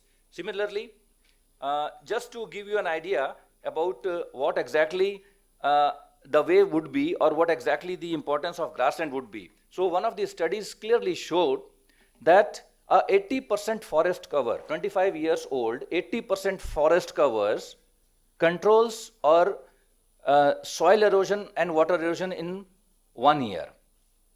The soil and water erosion controlled by 80% forest cover 25 years old, the same quantum of soil and water erosion is controlled by 3 years grassland. So this is the power of the root system that the perennial grasses have. So ultimately, one of the answers to these questions would definitely be converting this biological system as our saviors of water and soil erosion. Similarly, proper conversion, proper utilization of silvipasture conditions, proper utilization of hortipasture systems, where we have a lot of identification of the ideas that that leads to the quantum of direct and indirect benefits. I'm sorry, some slides are not visible perhaps during the transport or so. So we have identified the trees and the pasture combinations which performs best in terms of fodder yield, grassland yield, and also the ecosystem services. Similarly, one point which I would like to show is that we have optimized, you might have faced the problem of seeding of grasses by drones. So owing to their shape, size and weight, generally it's not possible for the drone to completely utilize the aerial seeding when we talk about the grasses. We have optimized the combination of perennial grasses and perennial legume seeds, the pellet size, and then we have made it amenable for seeding through drone. When we talk about grasslands, it's not only grasses, there should be an equal component of legumes as well.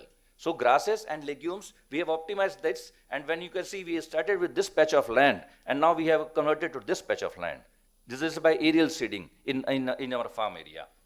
Similarly, another thing is that we have developed a combination of remote sensing, machine learning, and artificial intelligence to understand the grassland ecosystem monitoring index. And we have now real-time monitoring on predicting the carrying capacity, predicting the annual soil erosion, air quality index.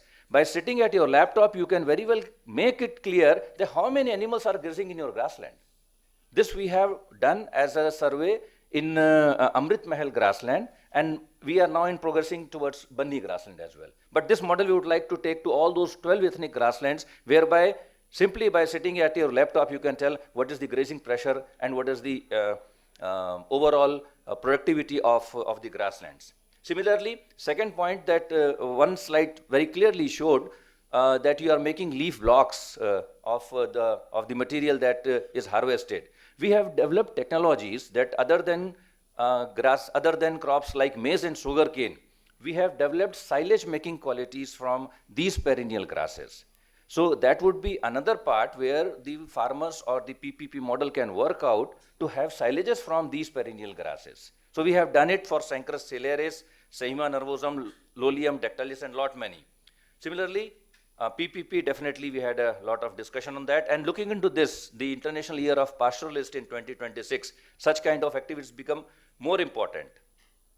I'm unable to show the slides, but two main important documents we have developed during these days. Number one, we have developed the fodder resource development plan for all states individually for Indian states, 28 states and 1 UT.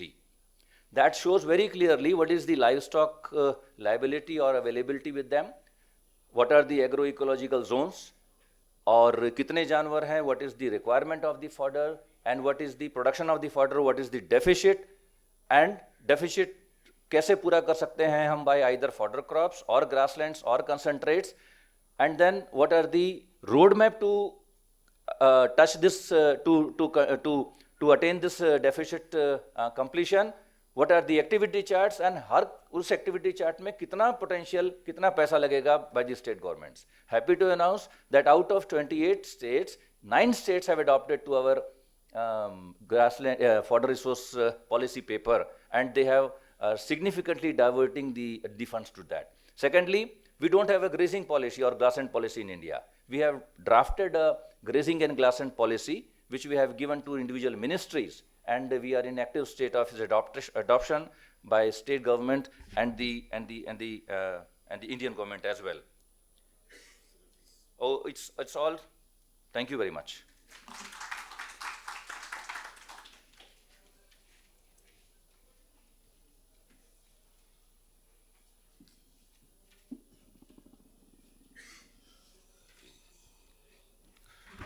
Another important problem in Banni is invasion of Prosopis juliflora.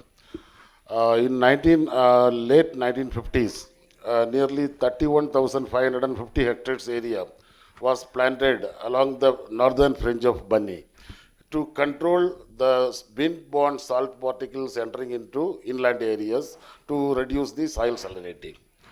Today, the entire Banni, and not only in Banni, it is a global problem everywhere. The Prosopis is spreading like anything. It is an invasive species. And IUCN has regarded this as one of the top 100 invasive alien species in the world.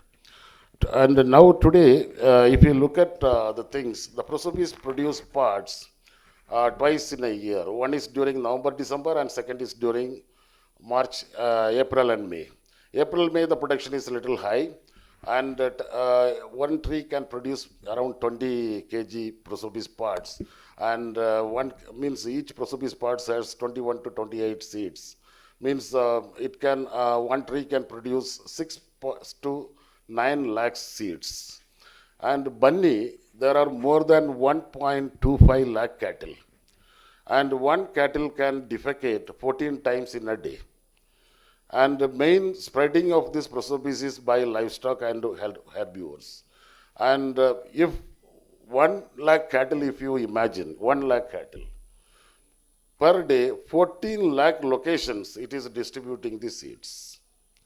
So managing the Prosopis is one of the very important tasks.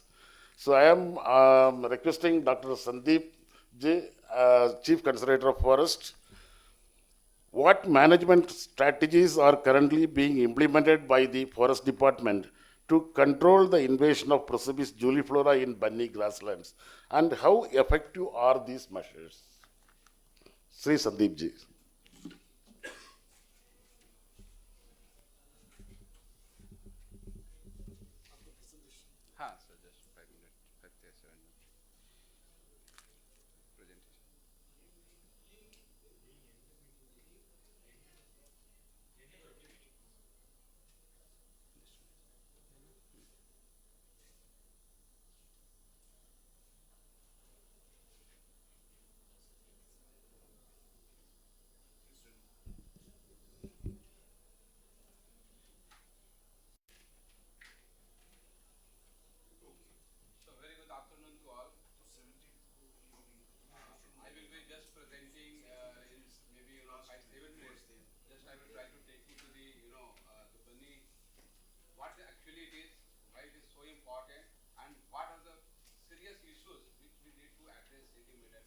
Otherwise, the proud of our Bunny grassland will vanish soon.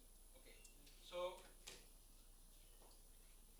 this grasslands is important. These are the considered on the major biome and biodiversity, carbon sequestration, and direct dependency of the large number of populations. For example, the Malharis of this area, they don't want anything to be intervened. Simply, they need the grazing, grazing stakeholders type, like nothing to be done, only grazing has to be done there by their animals, even no cutting, nothing. So very difficult and challenging things, okay? And large number of economies, it depends on the bunny, like bunny grass, bunny buffalo itself is one of the species. Then Saurashtra and Kutch are the major grasslands we know, like as we all know that out of 8,490 square kilometer, around 63% grasslands are in the Saurashtra and 29% grasslands are in the Bunny. But the major difference, Bunny is a single patch, which contributes 29% of the Gujarat, and 63% Saurashtra, which has more than 600 grass release. That right, like from less than 1 hectare to more than 3,000 hectare. So this is the difference, and why we need to look into it. Like we need to scale up the restoration aspects. Okay. So in the Gujarat, like when we talk about the protected areas, more than 75% non-forest area indicates total commitment on the part of the government of Gujarat towards the conservation, and particularly the local people for the conservation in the natural resources. But coming to the Bunny grasslands, it harbors large number of the wild animals, and of course the dependency of the local people is of course there. As we know that the GIB and lesser florican harrier species and so many birds species are directly dependent on the interactive ecological process which is happening based on the Bunny grasslands actually, and of course it contributes a large number of economic part. So this is the Bunny grasslands. As everyone knows that Bunny grasslands is 3.8 lakh hectare area. Out of that, 2.46 lakh hectare area is with the forest department. Okay, and very important, we must understand like where is the bigger problem. This is the protected forest where the forest department is not the custodian. That needs to be understood. Okay, and second, as already Dr. Vijan has said, that single largest patch of the forest, okay, and falls under the desert biogeographical zones, and there are 55 villages and so many animals like 1.25 lakh like buffaloes are there, livestock are there. So there are huge pressures on the Bunny grassland. Okay, and legal status of the protected forest since 1955 until date, it is still protected forest, and custodian like ownership is with we are the custodian, but ownership is the revenue department. And significance of the Bunny grasslands we have already discussed, like large number of mammals, birds, reptiles, and insects. Huge biodiversity. I have never seen such a diverse grassland. Okay, and Kutch Desert Wildlife Sanctuary is on the eastern part of the this Bunny grasslands, and towards western it is the Chari, northwestern is the Chari Dun Conservation Reserve. And they are distributed mainly in the semi-arid and arid areas, and this of course Bunny zone of the Kutch belongs to the Jurassic Park, and very important is alluvium deposits are there. And let me tell you, many people may not be knowing why it is said Bunny. It is said that Bunny means banai hui, like something freshly made, Bunny hui, nai bani hui, यहाँ से नाम आया Bunny. Bunny basically why this is there. I was reading one of the paper of like guide also, and then Seema Sharma, Dr. Saab has also written that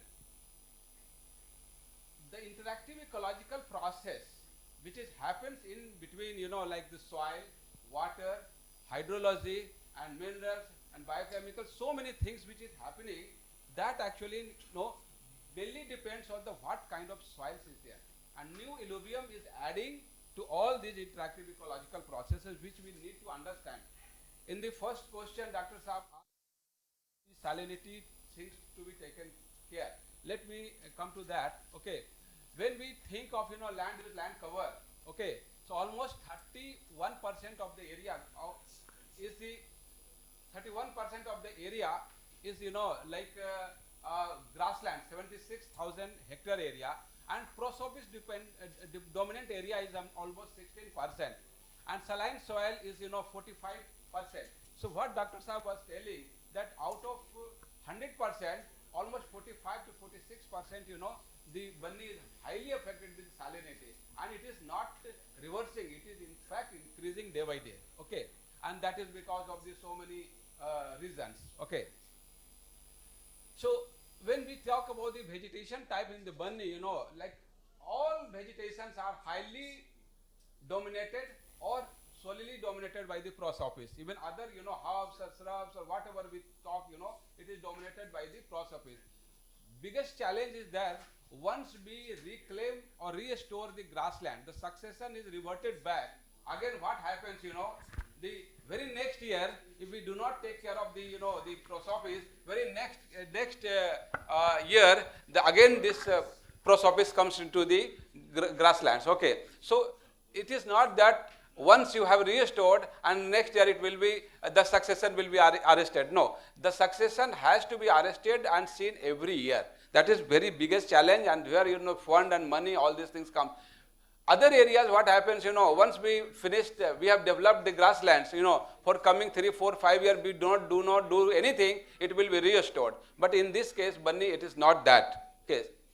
So we have, the data for the herbs and shrubs and tree density. It is found that every vegetation is highly dominated or, like distributed with the prosopis.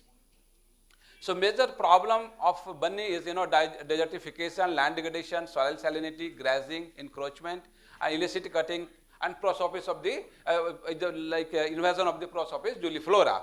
And what we are doing, through development, what we are expecting, that grassland improvement, conservation of biodiversity, enhanced grass productivity, enhanced NTFs, control of salinity, control of invasive species, and halt of the desertification. Okay.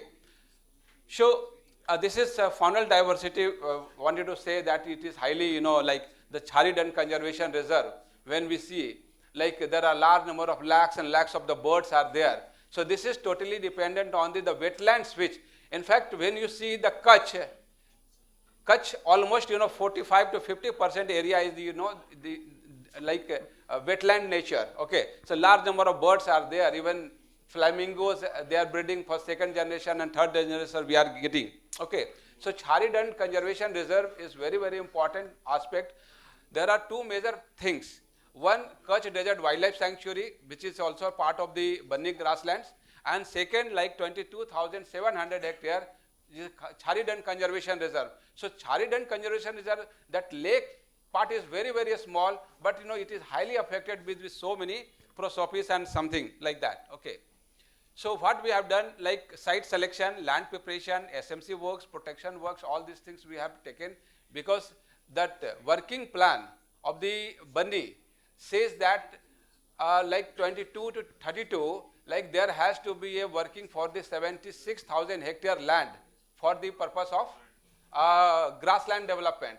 And rest is the prosopis working circle, and there are 1,71,000 hectare where we did not do anything, just protection. Okay. So what we have done, like this is the framework for the sustainable grassland management, like the action needed we have noted down, the site selection we have done, and the interventions we have done, and then expected outcomes we have got. Expected outcomes was very, very, so large number of a strategy was developed, like improved technology to be used, better infrastructure and resources to be used.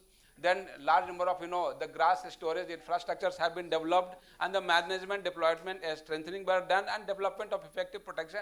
And two very important things that, like we have very strong linkage with the, the guide as well as the Kutch University. In fact, you may not be knowing that many of the NGT jo case hue the, in fact, it was because of the work paper written by Dr. Sima Sharma, one of the student of Dr. Sima Sharma, published, and then Sumoto NGT has taken the case, and large number of improvement were done. In fact, large number of encroachments were removed. I think something like more than 10,000 hectare area was removed. Okay, so large number of measures were taken, like administrative measures, infrastructure strengthening, silvicultural. Just administrative, I would like to tell that a separate division, Banni grassland division we have in the Kutch, and large number of measures were taken. Funds were given. Initially, like 4,000 hectares, used to be cleared. Last year, of course, 1,300 was given, 1,300 and before that. But of course, funds were started coming and flowing for, like development. And Banni is not just being developed just for the purpose of the grassland. There are many more things I will discuss. So plantation models, improve the harvesting approaches, strengthening of the protection, intensive soil and moisture conservation works were done.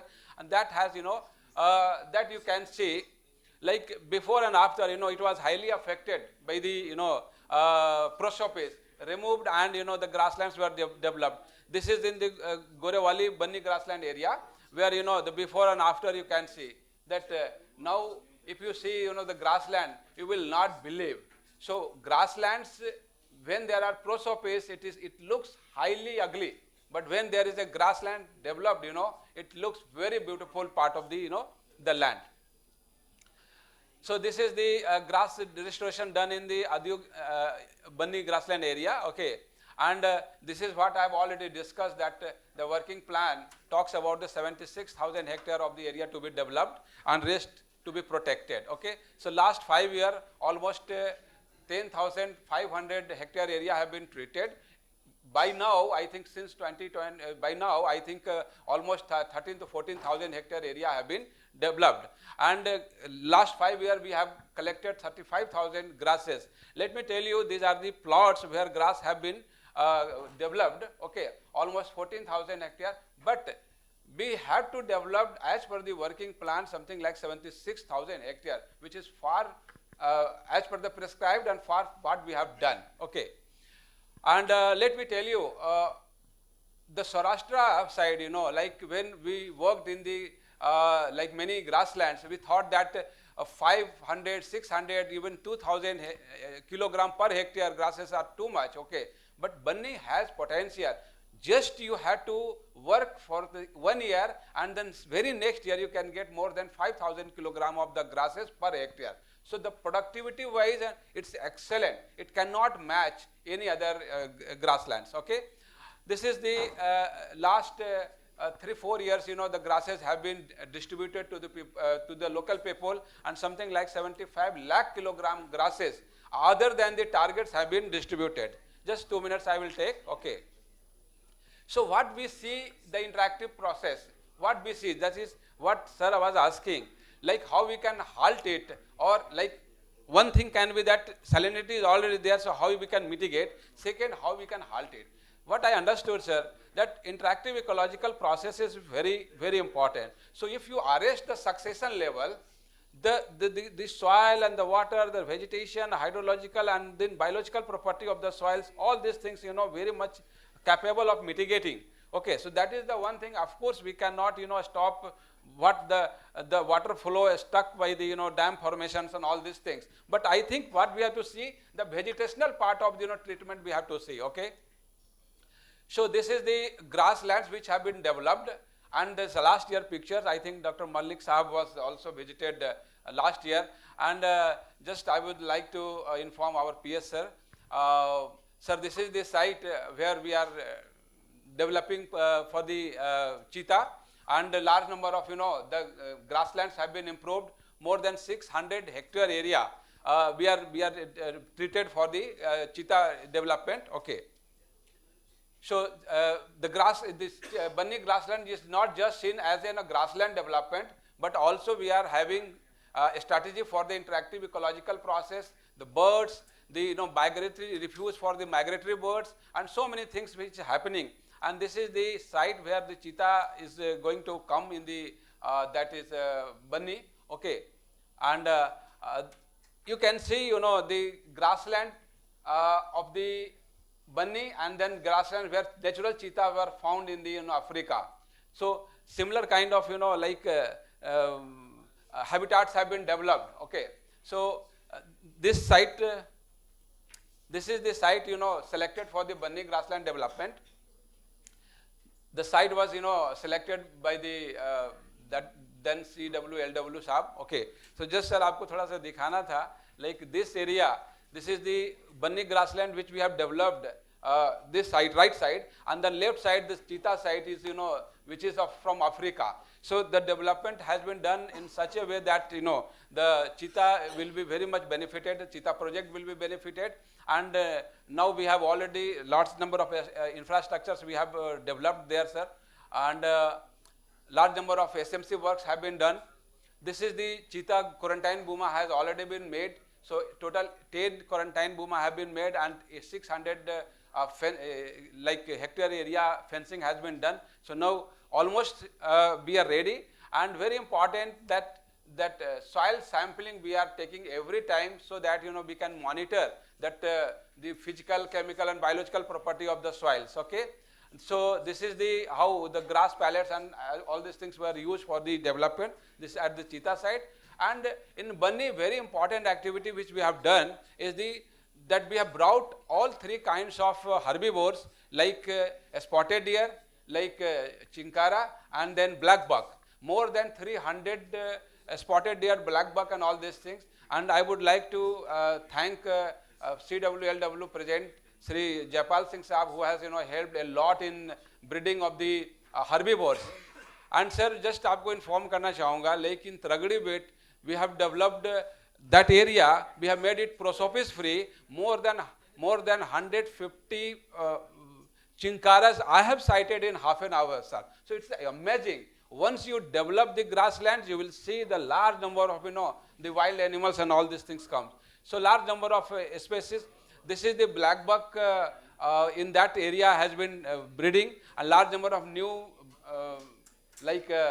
new fawns and all these things are coming. So they have already acclimatized that area. So this is another aspects which we are doing in the Banni grasslands. Okay. So at the end, I would like to say that Banni grassland is not just to be taken as a grassland. In fact, it is much more than the grassland. It has to be arrested, and interactive ecological processes has to be seen in a bigger picture that will address all kinds of stakeholders, like natural resources to be conserved, as well as local population, local people will get benefit. So thank you very much. There are a large number of things which we can discuss, but of course with the paucity of time we have to finish. Thank you very much.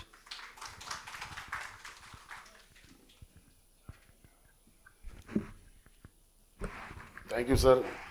Sir, you rightly pointed out, Banni is not just a grassland, not just for animal husbandry. It is for biodiversity conservation. It is for climate change mitigation, and it is for many things. And Banni is a dual ecosystem. And during good rainfall years, 50% of the Banni forms wetlands. And Kutch is the gateway for migratory birds.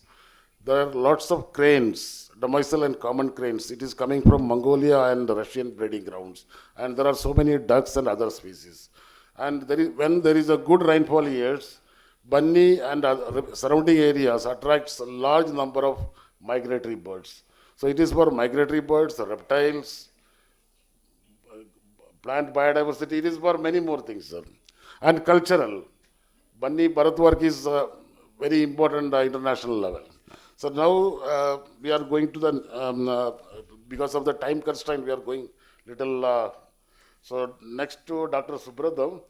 Actually, if you look at the rainfall patterns, every 10 years, 7 years used to be a drought, various drought, mild, moderate, severe, and 3 years used to be normal and above normal rainfall.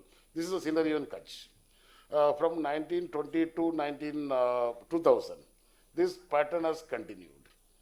And if you look at 1920 to 2000, out of 80 years, 51 years are droughts. Means it is 71% of the period was a drought period.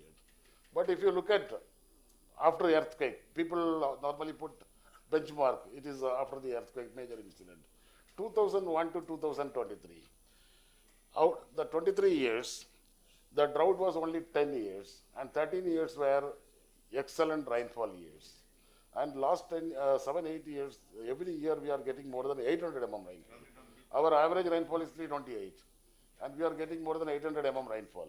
The rainfall has increased. And Bunny soil is, as sir rightly pointed out, it is silty, clay, and alluvium mix. It has very low permeability.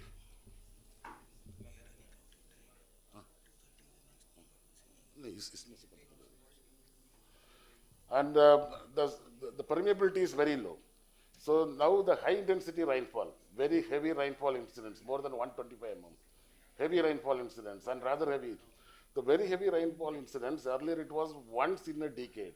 Now it is 6 times in a decade. Rather heavy, it was 6 times in a decade. Now it is 26 times in a decade. So under these conditions, with the low soil permeability, how we can restore Bunny and make it sustainable? Thank you, sir. So quickly, if you can. Yeah. Yeah, I did had a presentation, but I think considering paucity of time, we will only focus on. I would like to highlight on few points. Yeah, first of all, thank you. I'm delighted to be here as part of the Vibrant Gujarat Regional Conference. Thanks from UNDP, resident representative UNDP, for inviting UNDP to be part of this program. Like we said, actually UNDP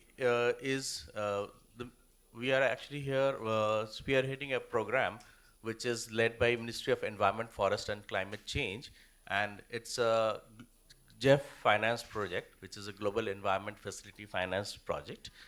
And the project is being led in 3 states, in the Gujarat, Madhya Pradesh and Maharashtra. And in Gujarat, our focus is on Bunny grassland.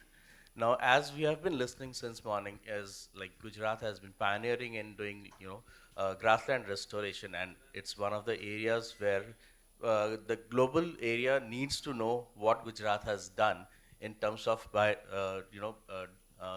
conservation of Bunny grassland. So specifically, when we come to Jeff, it's a multilateral funding agency which has 184 countries, and India is one of the countries which receives the largest share of grant in terms of leading various projects. So this project was started in the foundation was led in 2019 when the UNCCD COP was held in India, and the restoration targets for India were raised from 21 to 26 million hectare. And so based on that, actually, this project was initiated, and in 2024, we have signed the project with Government of India. So in Bunny, basically, our focus is basically two-pronged. We are looking at the restoration of the grasslands. There is also, most of the activities will be led, as Dr. Sandeepji already said, there are a lot of restoration activities which are already being done. This will remain as the key focus of the project, whereas we'll also look at some of the innovative activities, pilots that the project can lead. And one of the proposals for that is to set up a Bunny-based grass learning center, actually, which can help in kind of disseminating the learnings of Gujarat, learnings of how the restoration activities are being done, and to other parts in India, as well as also, outside India, through South-South exchange programs. We will also look at some of the activities which are very closely related to the social and ecological development, especially looking at how we work with the local communities, especially looking at the gender lens, keeping in focus, how we work with the women to develop some specific models of livelihood conservation, alternate livelihood generation, working with the artisans in that area. Also, we want to look about how the communities can, support in terms of the restoration of the grassland. So we also are kind of discussing an idea of Bunny Mitra, like Cheetah Mitra and others. So we can also think about having Bunny Mitra, local volunteers from the communities who can advocate about the conservation aspects and how the conservation of grassland actually is helping. A lot of livestock is also there in Bunny. So we also want to see if this advocacy program and working with the animal husbandry department, the project can support in terms of controlling the grazing and in terms of how the grazing can be restored through various mechanisms. Uh, Overall, and also then the project would lead a lot of emphasis also on the sustainability part. When Rausa said in the morning, because it's a how we look at not just the conservation but also the sustainability part. So the project's also ambition is to look at how do we can leverage private sector funding or blended financings to get for the project. Through the project we can get private sector funding. So there are other areas also where UNDP is working in terms of other effective area-based conservation measures. So in and around, there are a lot of wetlands around Bunny, which needs to be protected, and they are the sites for the migratory species. So the project will look at some of these sites, if could be declared as an OECM site, they have a potential of, kind of restoring the area as well. As well, we have also the project on Biofin, Biodiversity Finance Limited, which basically generates private sector CSR funding, which can help the project areas. Thank you. Thank you, Dr. Subrataji. Actually, Kutch is a dry land and it is a desert biogeographic zone, but still Kutch has plenty of wetlands. More than 310 wetlands of over 5 hectare size we have recorded in Kutch. So Kutch has the potentials. Now, due to time constraint and all those things, I would request Dr. Simaji just to give 2 minutes your views on Bunny restoration sustainability from an academic point of view. Definitely, sir. Thank you so much, sir. And I understand that whenever the last person has the mic, all others are waiting for the lunch. So from the scientific point of view, I always feel that as scientist, I will be best at writing papers, getting them published, and have citations and be happy with them. But of late, since past 2 years, I have made myself realize that if my science is not reaching at the policy level, it does not make any impact.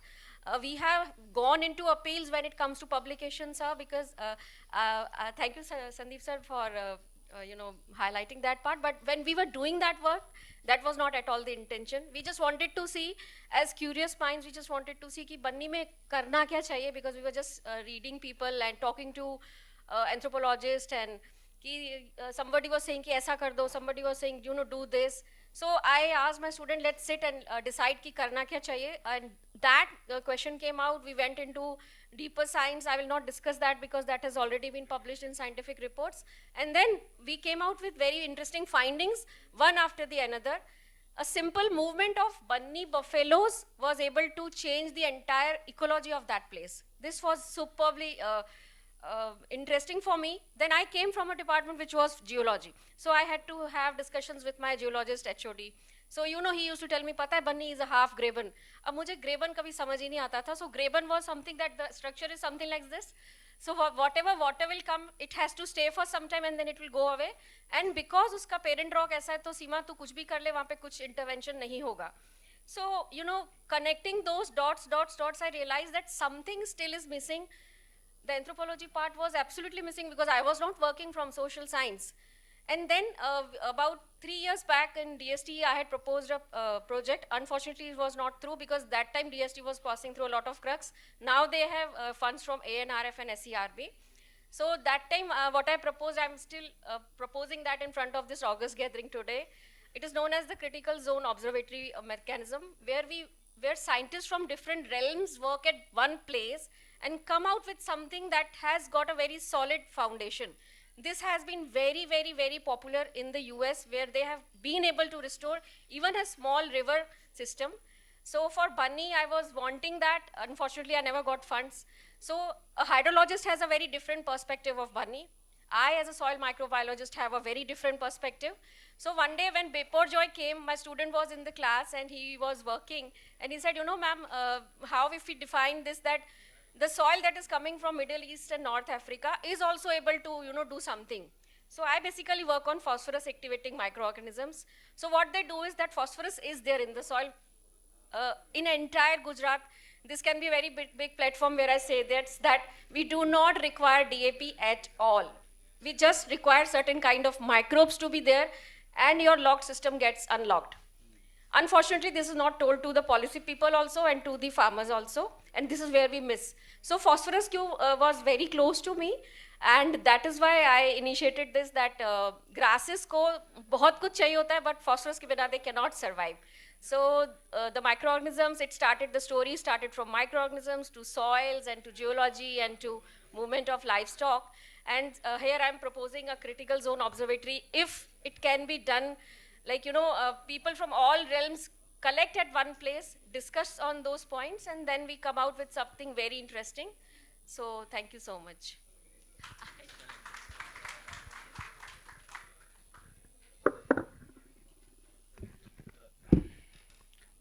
Thank you very much, all of you, for bearing with us. And on behalf of entire Gujarat State Forest Department, I would like to thank each and every guest, delegates, professionals, experts, global and national experts, senior officers, students, and dear colleagues for attending this VGRC at Rajkot and making it a grand success. Thank you very much.